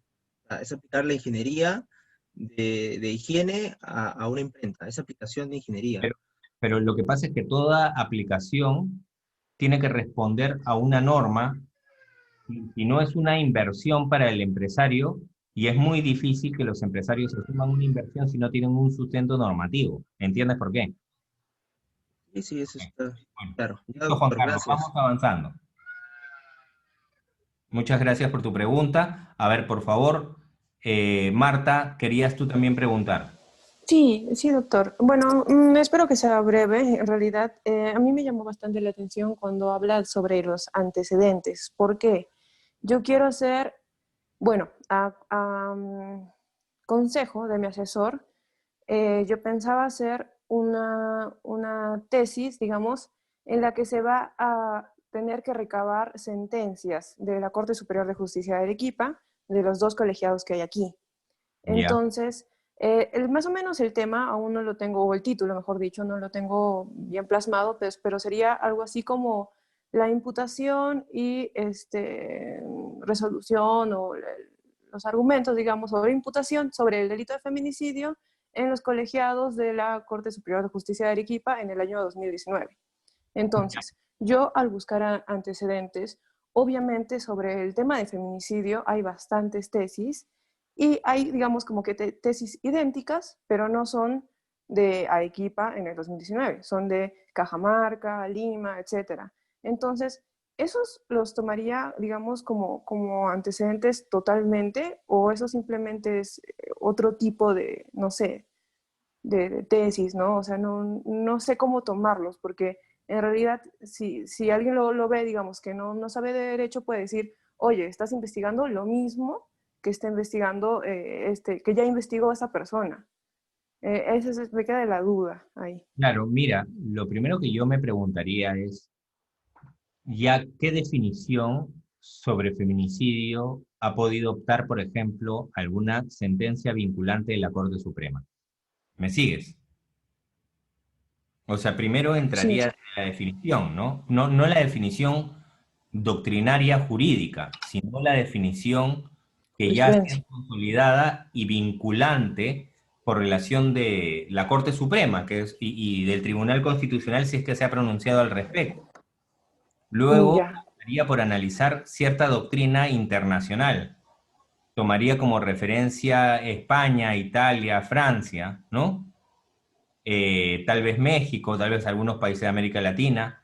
Luego vería cuáles de estas sentencias han sido vinculantes hoy en día y cómo, a pesar de que existe este concepto de vinculación, esta jurisprudencia, algunas no han tomado en cuenta la sistemática del derecho. ¿Me- Doctor, disculpe, sí, justo entonces creo que por lo que me está, digamos, comentando usted, creo que mi tema o cómo lo expongo está mal.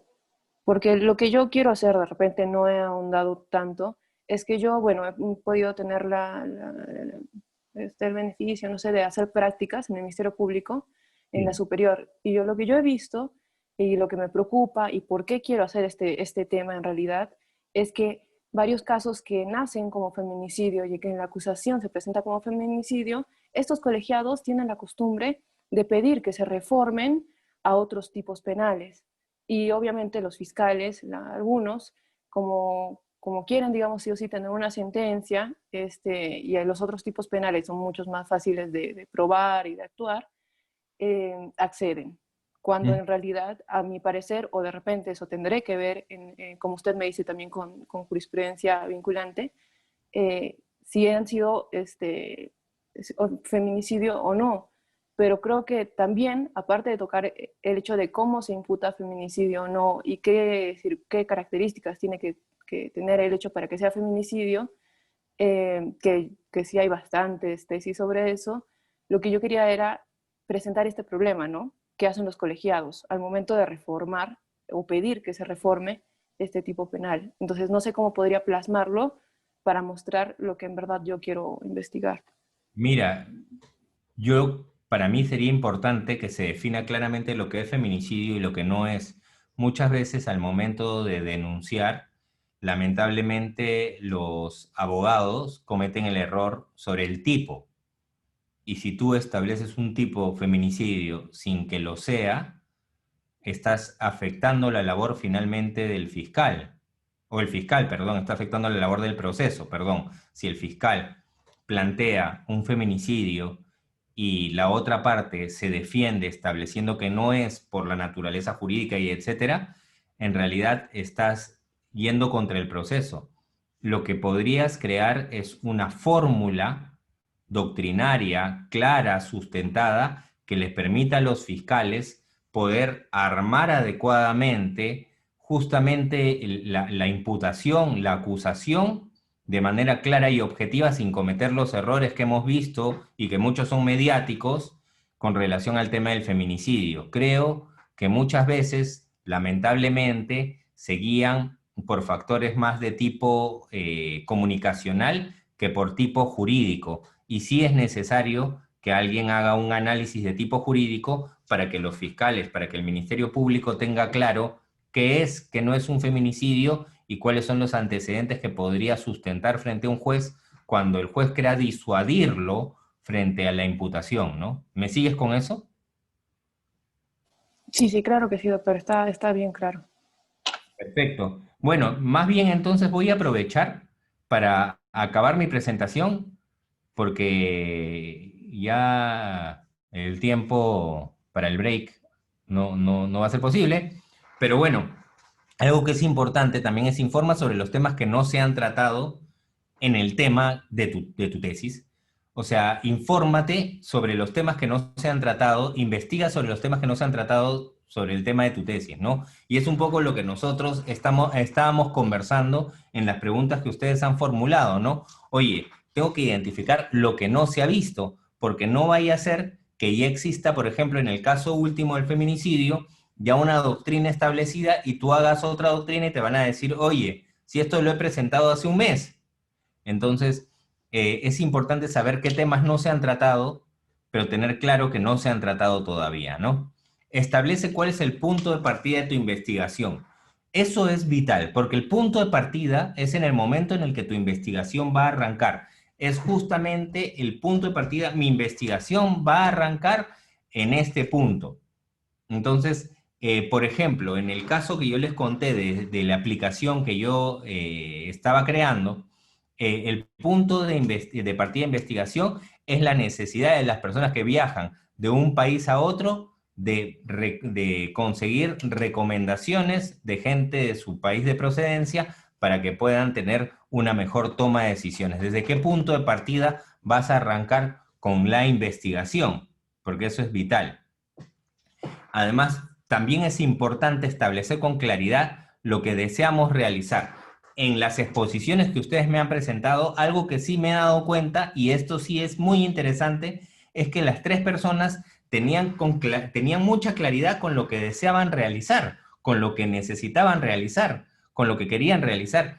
Porque en todos los casos, creo que este punto sí ha sido un tema muy abordado. Inclusive sobre el tema de la iluminación, me quedó clarísimo qué era lo que se quería realizar. Se quiere realizar una norma técnica, una metodología técnica que permita analizar el contexto de trabajo de una persona que está en una imprenta, ¿no? El reto aquí es que esto quede muy claro y que además conozcas mucho del tema y tal vez seas la persona que más conozca del tema y tal vez este tipo de reuniones son importantes porque a través de una metodología de preguntas, de coaching, de escucha activa, de mayéutica, llamémoslo así, la mayéutica de Sócrates, podemos comenzar a formularnos preguntas que nos permitan ordenar las ideas.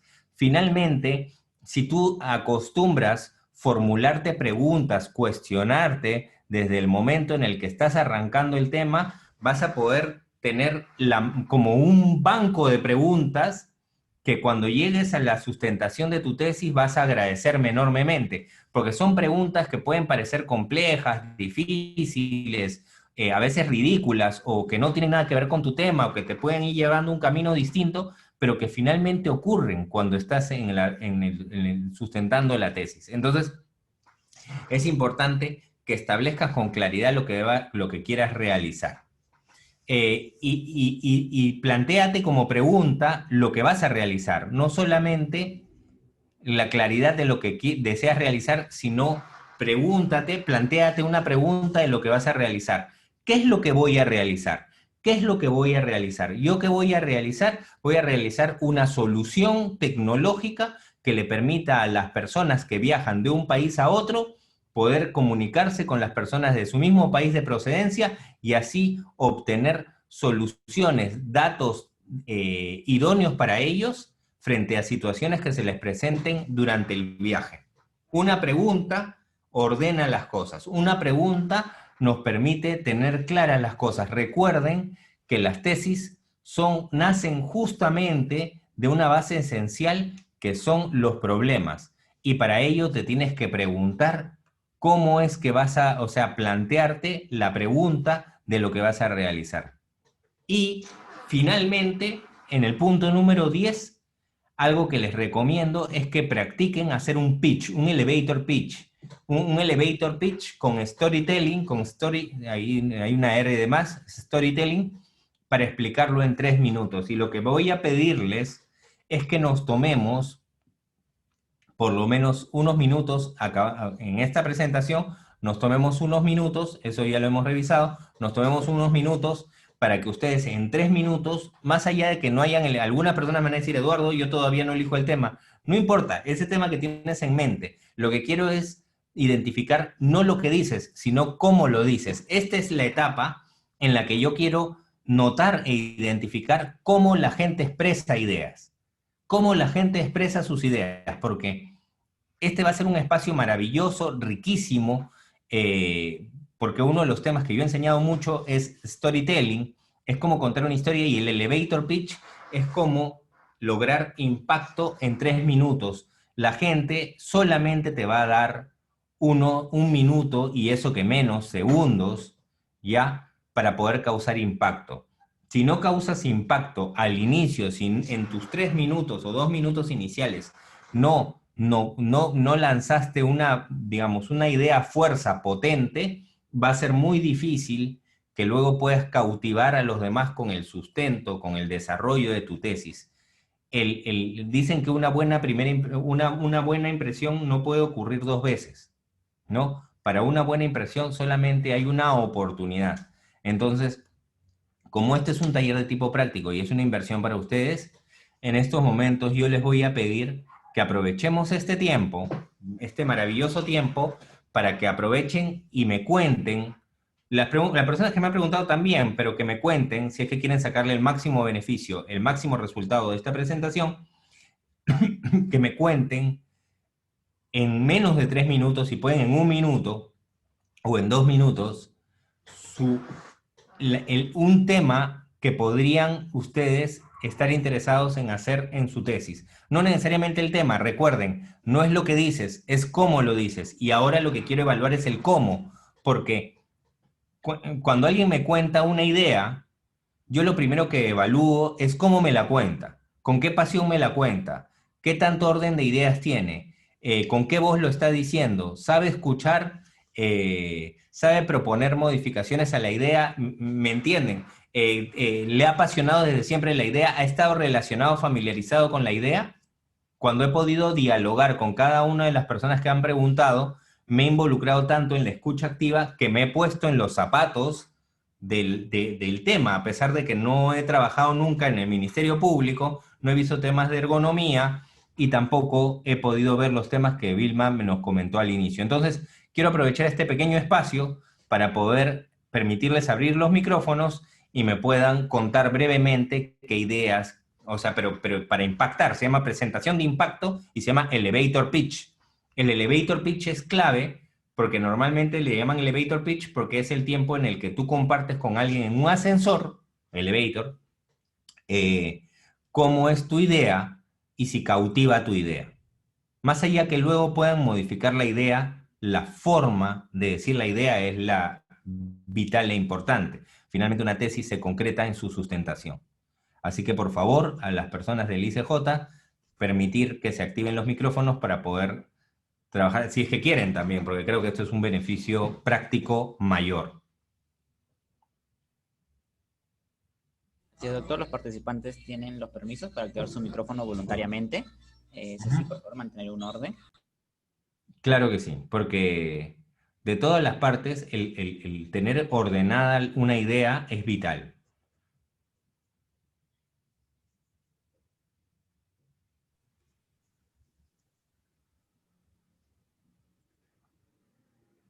Tenemos la pedida de palabra de la señorita Jeremy, la señorita Marta y el joven Juan Carlos. Por favor, en orden, señorita Jeremy, ¿puede activar su micrófono, por favor? Sí. Hola, ¿me escuchas? Sí, Jeremy, te escuchamos. Ya, Eduardo. Sí, mi tema de tesis está relacionado a la desnaturalización de los contratos modales de naturaleza temporal por inicio o lanzamiento de nueva actividad, ¿ya?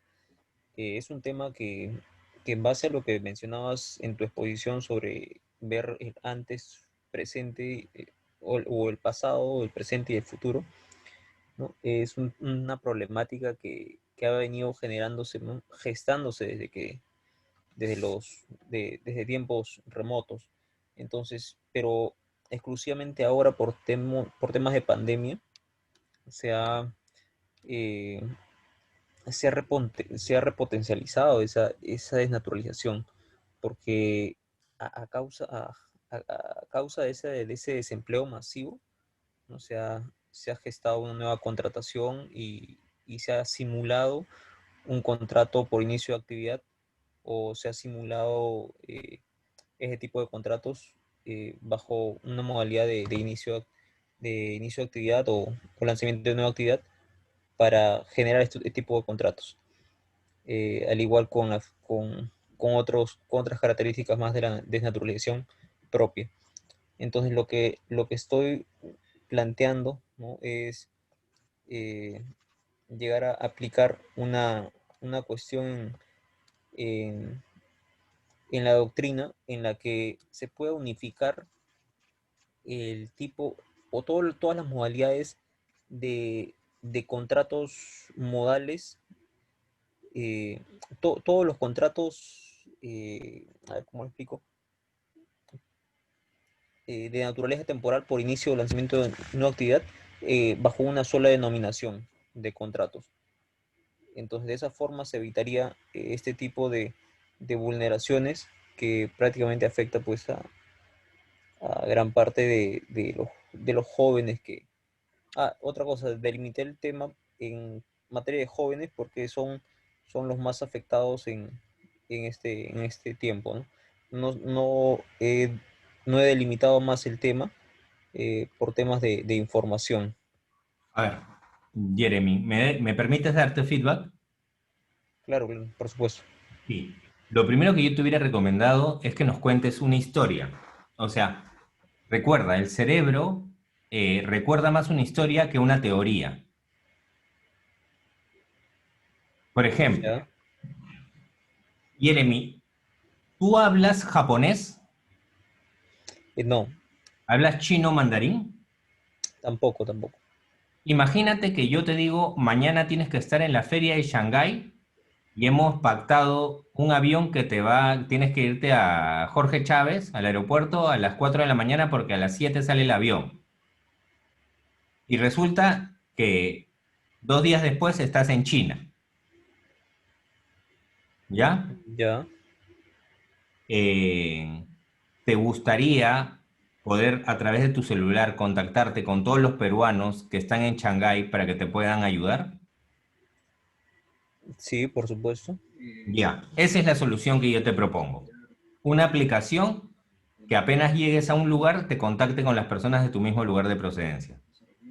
¿Viste cómo lo planteé? Primero te cuento primero te hago sentir el problema, porque si no sientes el problema, muy difícil que luego entre con los contratos sujetos a modalidad. Es una sacada de vuelta muy grande, que tú y yo lo sabemos. Muchas empresas usan, digamos, estos por incremento de actividad, que solamente son sacadas de vuelta y que juegan con los límites de la contratación, ¿o no, Jeremy?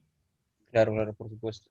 Entonces, lo importante es justamente tratar lo teórico de manera práctica en un pitch, porque cuando nosotros planteamos esto de manera práctica, primero, para tú contar algo es porque tienes que entenderlo.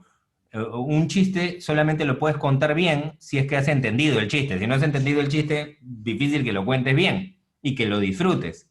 Entonces, lo que yo te invito es a buscar una historia representativa que refleje el problema que es necesario identificar.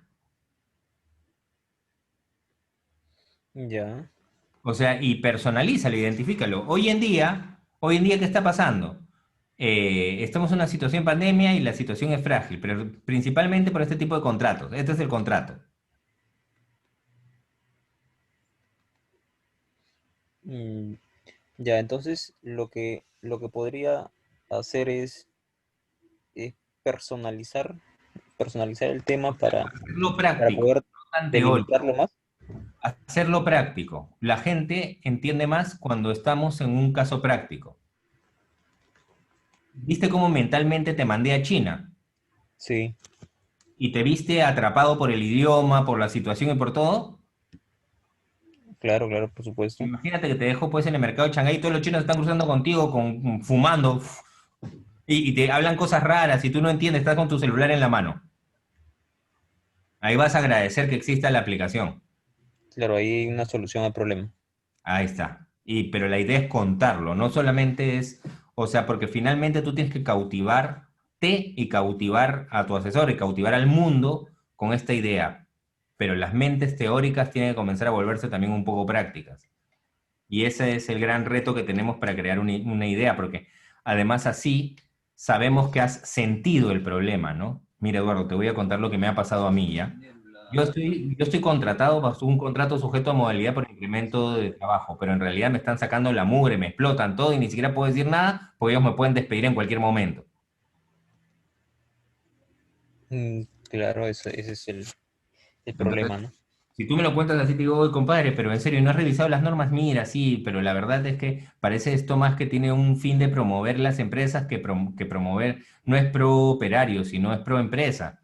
Y eso nos pone a nosotros ya la situación entre la empresa y la persona es una situación desigual, poco equitativa. Existe normativa y doctrina que dice mucho al respecto. Sin embargo, en la vida real, mira lo que está ocurriendo. Tú me cuentas a mí eso así y digo, oye, caray, a cualquiera de nosotros nos puede pasar. Sí, por supuesto. Ese tema también lo había analizado ya hace meses sobre el tema de pero para ser más específicos en el tema de periodo de prueba. Ya el periodo de prueba se aplica para muchos contratos y yo justamente he sido parte de eso, ¿no? Y es un dolor de cabeza, pues, ¿no? Es un dolor de cabeza por estar durante un periodo que la ley establece, que son 3 meses, o 5 máximo, ¿no? En casos especiales, si no me recuerdo, y estar pendiente, pues, de que el empleador, por decisión propia, ¿no? pueda despedirte sin justificación alguna. Así es. Y eso es un tema que si tú lo reflejas de una manera más subjetiva, puedas lograr que los demás luego entiendan de manera objetiva. Pero yo creo que has entendido un poco lo que voy, ¿no? Sí, sí, exacto. Ese es el punto que quería tener claro. Te Sí. agradezco. ¿Quién más tenía alguna intervención? Por favor, ahí nuestros amigos de ICJ. Señorita Marta, ¿puede activar su micrófono? Ya está. Muchas gracias. A ver, doctor, he preparado esto rápidamente. Sí, está bien. El feminicidio en el Perú. Cumplimos 7 años de la introducción de este tipo penal. Después de 7 años de la creación de este tipo, ¿ha sido útil? ¿Ha traído más problemas? ¿Acaso es discriminatorio? ¿Este tipo penal tan controversial debe ser bien estudiado, no por el cuarto poder, no por opinólogos. El cumplimiento y beneficio de la inclusión de este tipo penal debe ser estudiado por el derecho, por los juristas y por la política criminal, que es de donde ha nacido el tipo.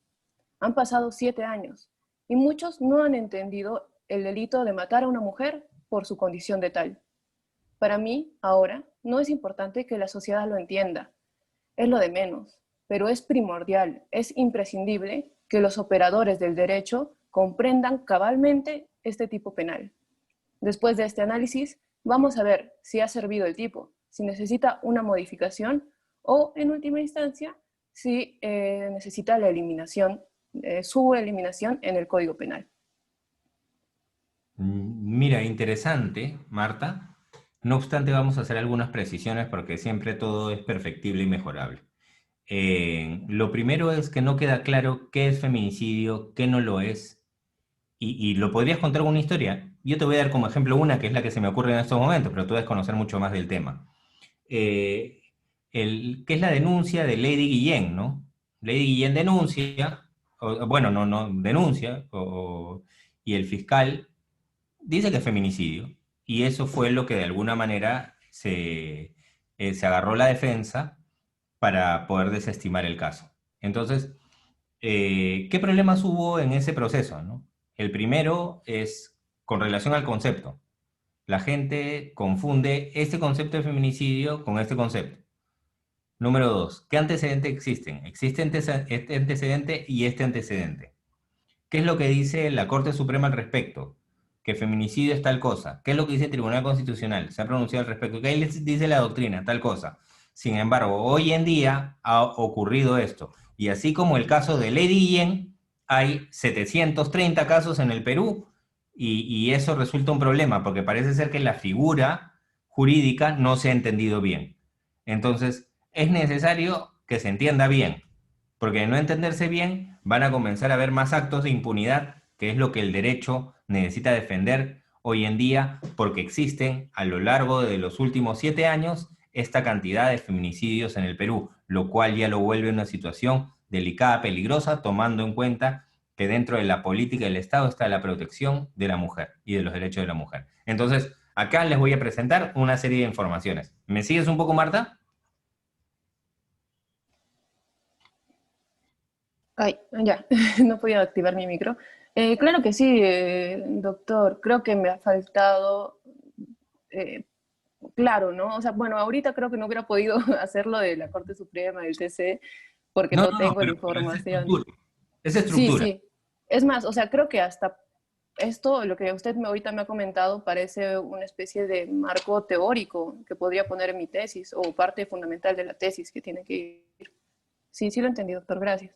Claro, y además jala. O sea, lo que tenemos que aprender también es que el lenguaje requiere cierta retórica, estilo, que nos permita atraer la atención. Que no sea solamente que el uso de la palabra no debe ser simplemente el informar, sino el comunicar y el cautivar, que es el concepto de retórica, es ese cautivar, encantar, fascinar, deslumbrar con el lenguaje. Y eso tiene que ver con estructura, tiene que ver con lograr que la otra persona represente lo que le estás contando en su mente. Solo así se puede cautivar a una persona con una idea. ¿Quién más levantó la mano, queridos amigos de CJ? Gracias, Marta, también por tu participación. ¿Quién más? El joven Juan Carlos, por favor, activar su micrófono. Juan Carlos, ¿qué tal? Doctor, voy a un poco dar mi idea.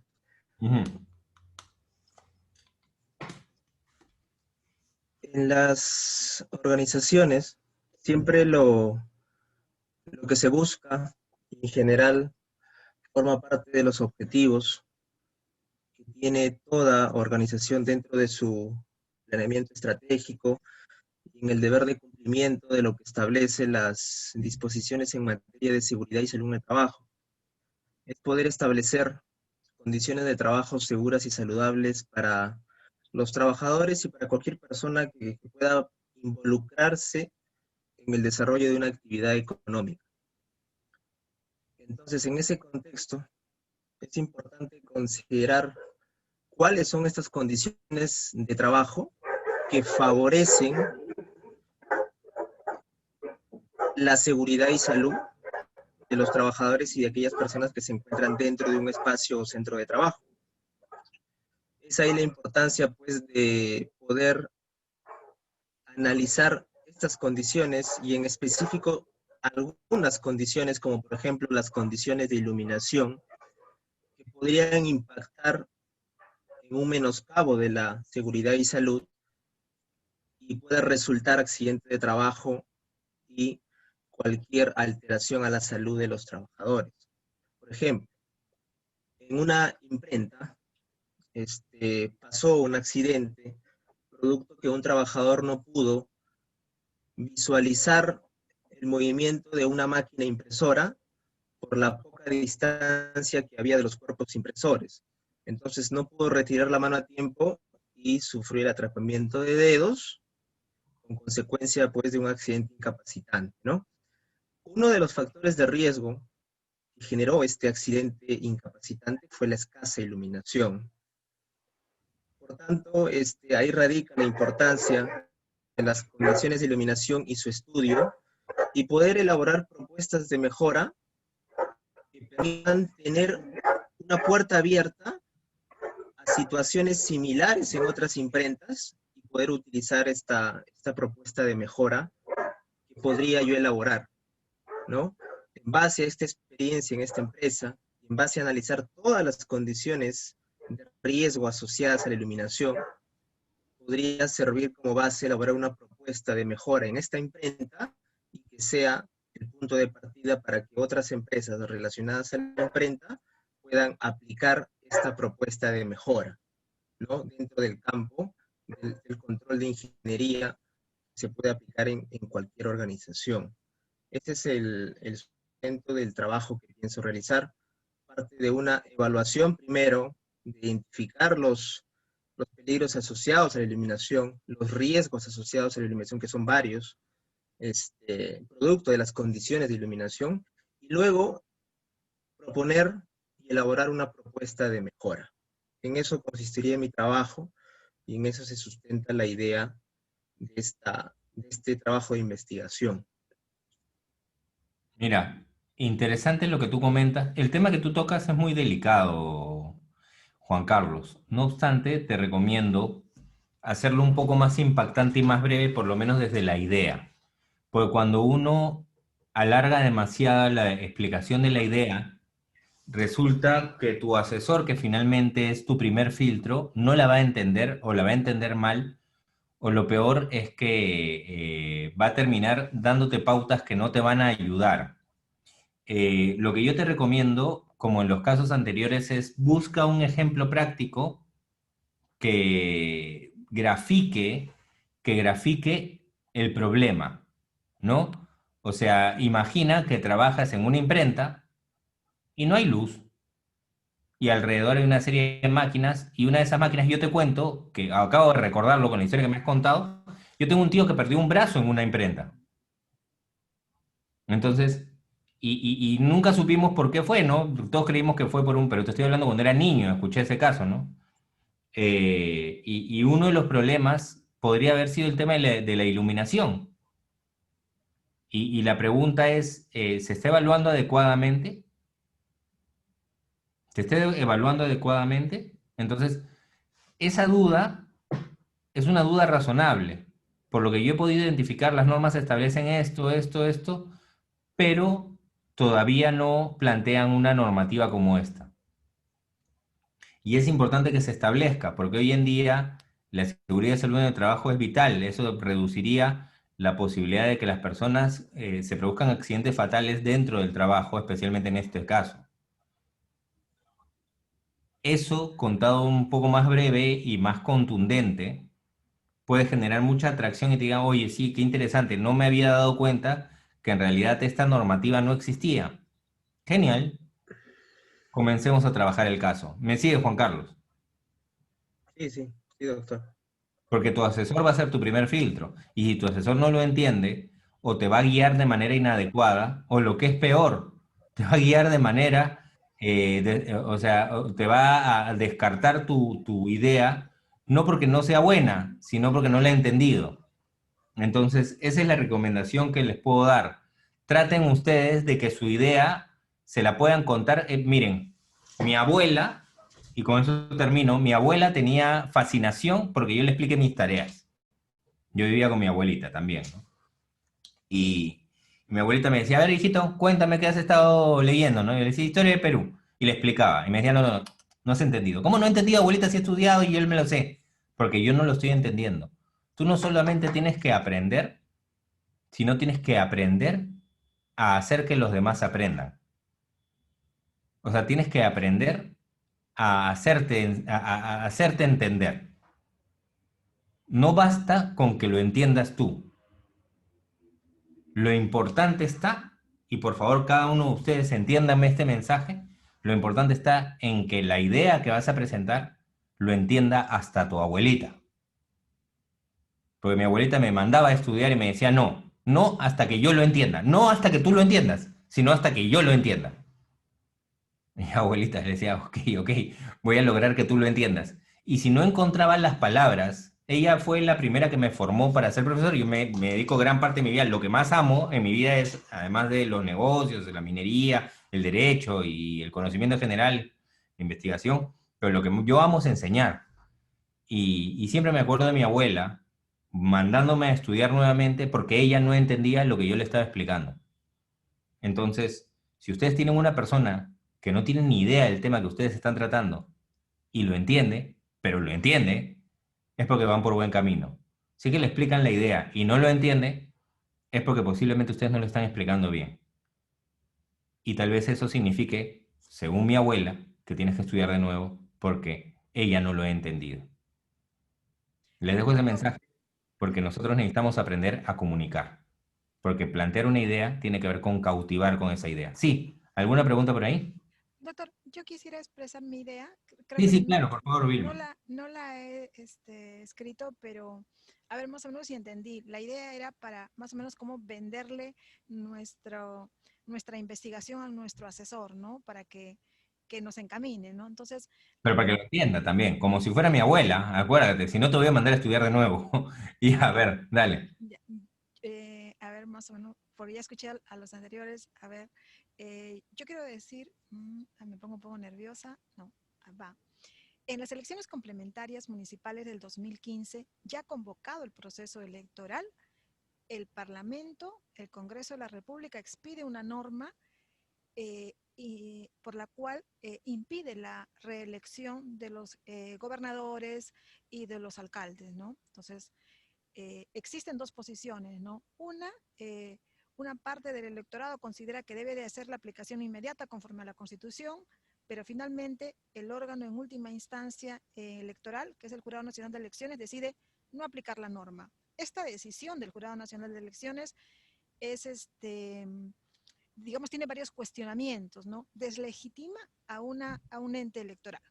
2015. 2016, elecciones generales 2016. De igual manera, convocado el proceso electoral, se expide una norma por la cual los candidatos ya no pueden entregar dádivas, ¿no? Y no es una norma menor, porque ya convocado el proceso, se sacan del escenario político al candidato César Acuña, ¿no? Ya no es más candidato en aplicación de esta norma. Ahí sí se aplica, ¿no? Y es una norma que se expide ya convocado, ¿no? Actualmente, para las elecciones generales del 2021, sucede que ya convocado el proceso, de igual forma, se siguen emitiendo leyes que distorsionan incluso la planificación que puedan realizar los organismos electorales, impide una correcta planificación. Por ello, yo creo que es necesario establecer una restricción temporal para realizar las reformas electorales. Es decir, establecer un periodo de tiempo en el cual el Congreso, las leyes que expida de reforma electoral no sean aplicables para ese proceso electoral, sino una vez que este proceso concluya. Genial, me parece súper interesante y como todo tiene una oportunidad de mejora. Lo primero es formularse una pregunta. Yo abriría con una pregunta, ¿no? Vilma, para ti, ¿qué tan importante es que hayan reglas claras en el momento de que se produzcan las elecciones?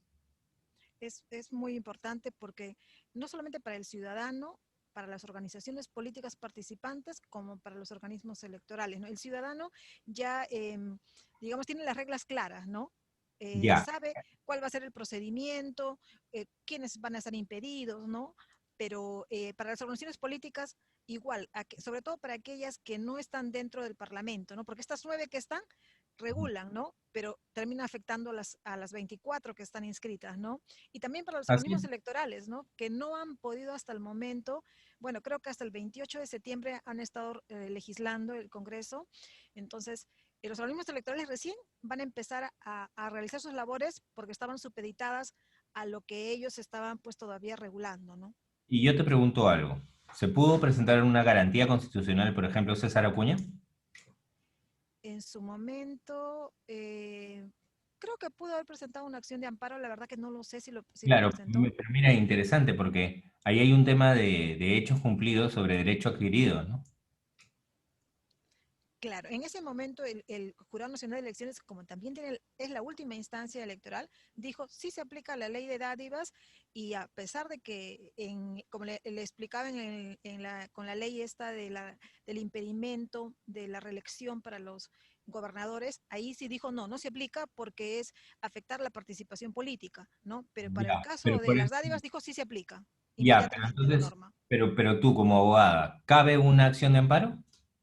Yo pienso que sí cabe una acción de amparo, pero Ya, eso me falta entonces, investigar, ¿sí? ah, Si es que él la planteó, ¿no? Si es que él la lo que pasa es planteó, que cuando tú me ajá, cuentas una historia, yo también analizo la coherencia y la lógica de la historia. ¿Me sigues? sí. Ujú. Si tú me vas a contar la historia de Caperucita y el lobo feroz, lo que yo nunca entendí, ¿ya? Lo que nunca entendí es cómo el pastor, el leñador, le abre la barriga a la abuelita y sale el lobo vivo, ¿no? No, perdón, al revés, le sale la abuelita viva. Cuando le abre la panza al lobo, porque entonces los jugos gástricos, ¿qué pasó con los jugos gástricos? ¿Qué pasó con con los dientes? O sea, escúchame, o sea, Algo le falta. entonces algo falta esa historia, algo está mal en esa historia. Ujú. Cuando las historias no tienen coherencia temática y no están estructuradas adecuadamente, comienzan a generarnos dudas. Ok. Entonces, es importante que, por eso es que es importante que te formules una serie de preguntas como si estuvieras al otro lado de la mesa. Porque mira, si esto fuera un Jenga, yo encontré la pieza con la que se cae todo el castillo de naipes, ¿no? Ok. Entonces es importante que revises dentro de tu historia qué tan sólida es. Y algo importante, qué bueno que aparezca, es que revisen dentro de su pitch, dentro de su exposición, dentro de su presentación, qué tan sólido es. No pónganse al otro lado, como si jugaran ajedrez con ustedes mismos. Ujú. ¿Sí? Y sean duros con ustedes mismos para que sea más sólido. Cuestiónense más, pónganse de escenarios rigurosos, difíciles, extremos, porque si soportan esos escenarios, su idea va a superar cualquier cosa y así van a lograr un mejor resultado. Ya, doctor. Doctor, entonces yo tendría en el caso, por ejemplo, en el ejemplo que yo ponía de Acuña, saber más de esa historia.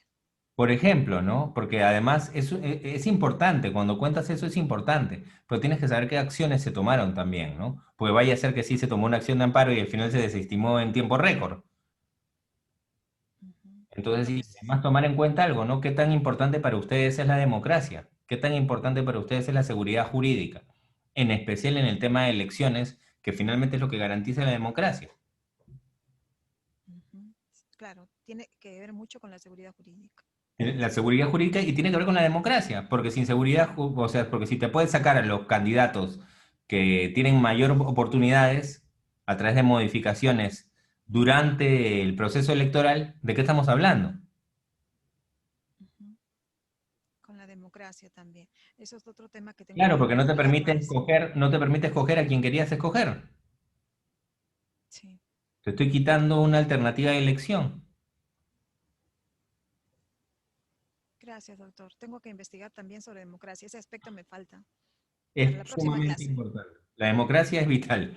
La democracia en lo que tú estás refiriendo es importante porque elegir es un acto de democracia representativa. Busca el concepto de democracia representativa, que no es otra cosa que la elección de representantes, y la democracia directa, que no es otra cosa que el referéndum, que proviene de la doctrina alemana. Ok, muchas gracias, doctor. Bueno, Investigaron. no te preocupes, Varios Wilma. temas. Y muchas gracias a todos los que han participado el día de hoy. Espero sinceramente que les haya gustado esta súper práctica clase o taller. Creo que más se encaja como un taller o como clase o como curso. Y espero que les haya dado muchas alternativas de ideas. Yo voy a mandar igual la presentación para que ustedes la revisen y dejarlos con la idea que les comentaba de mi abuela, ¿no? No solamente es que ustedes lo entiendan, sino háganse entender. Si lo entiende tu abuela, lo va a entender tu asesor de tesis, tu jurado, tú mismo, tú misma, y lo más importante es todas las personas a las que pueda ayudar esta tesis. ¿Ok?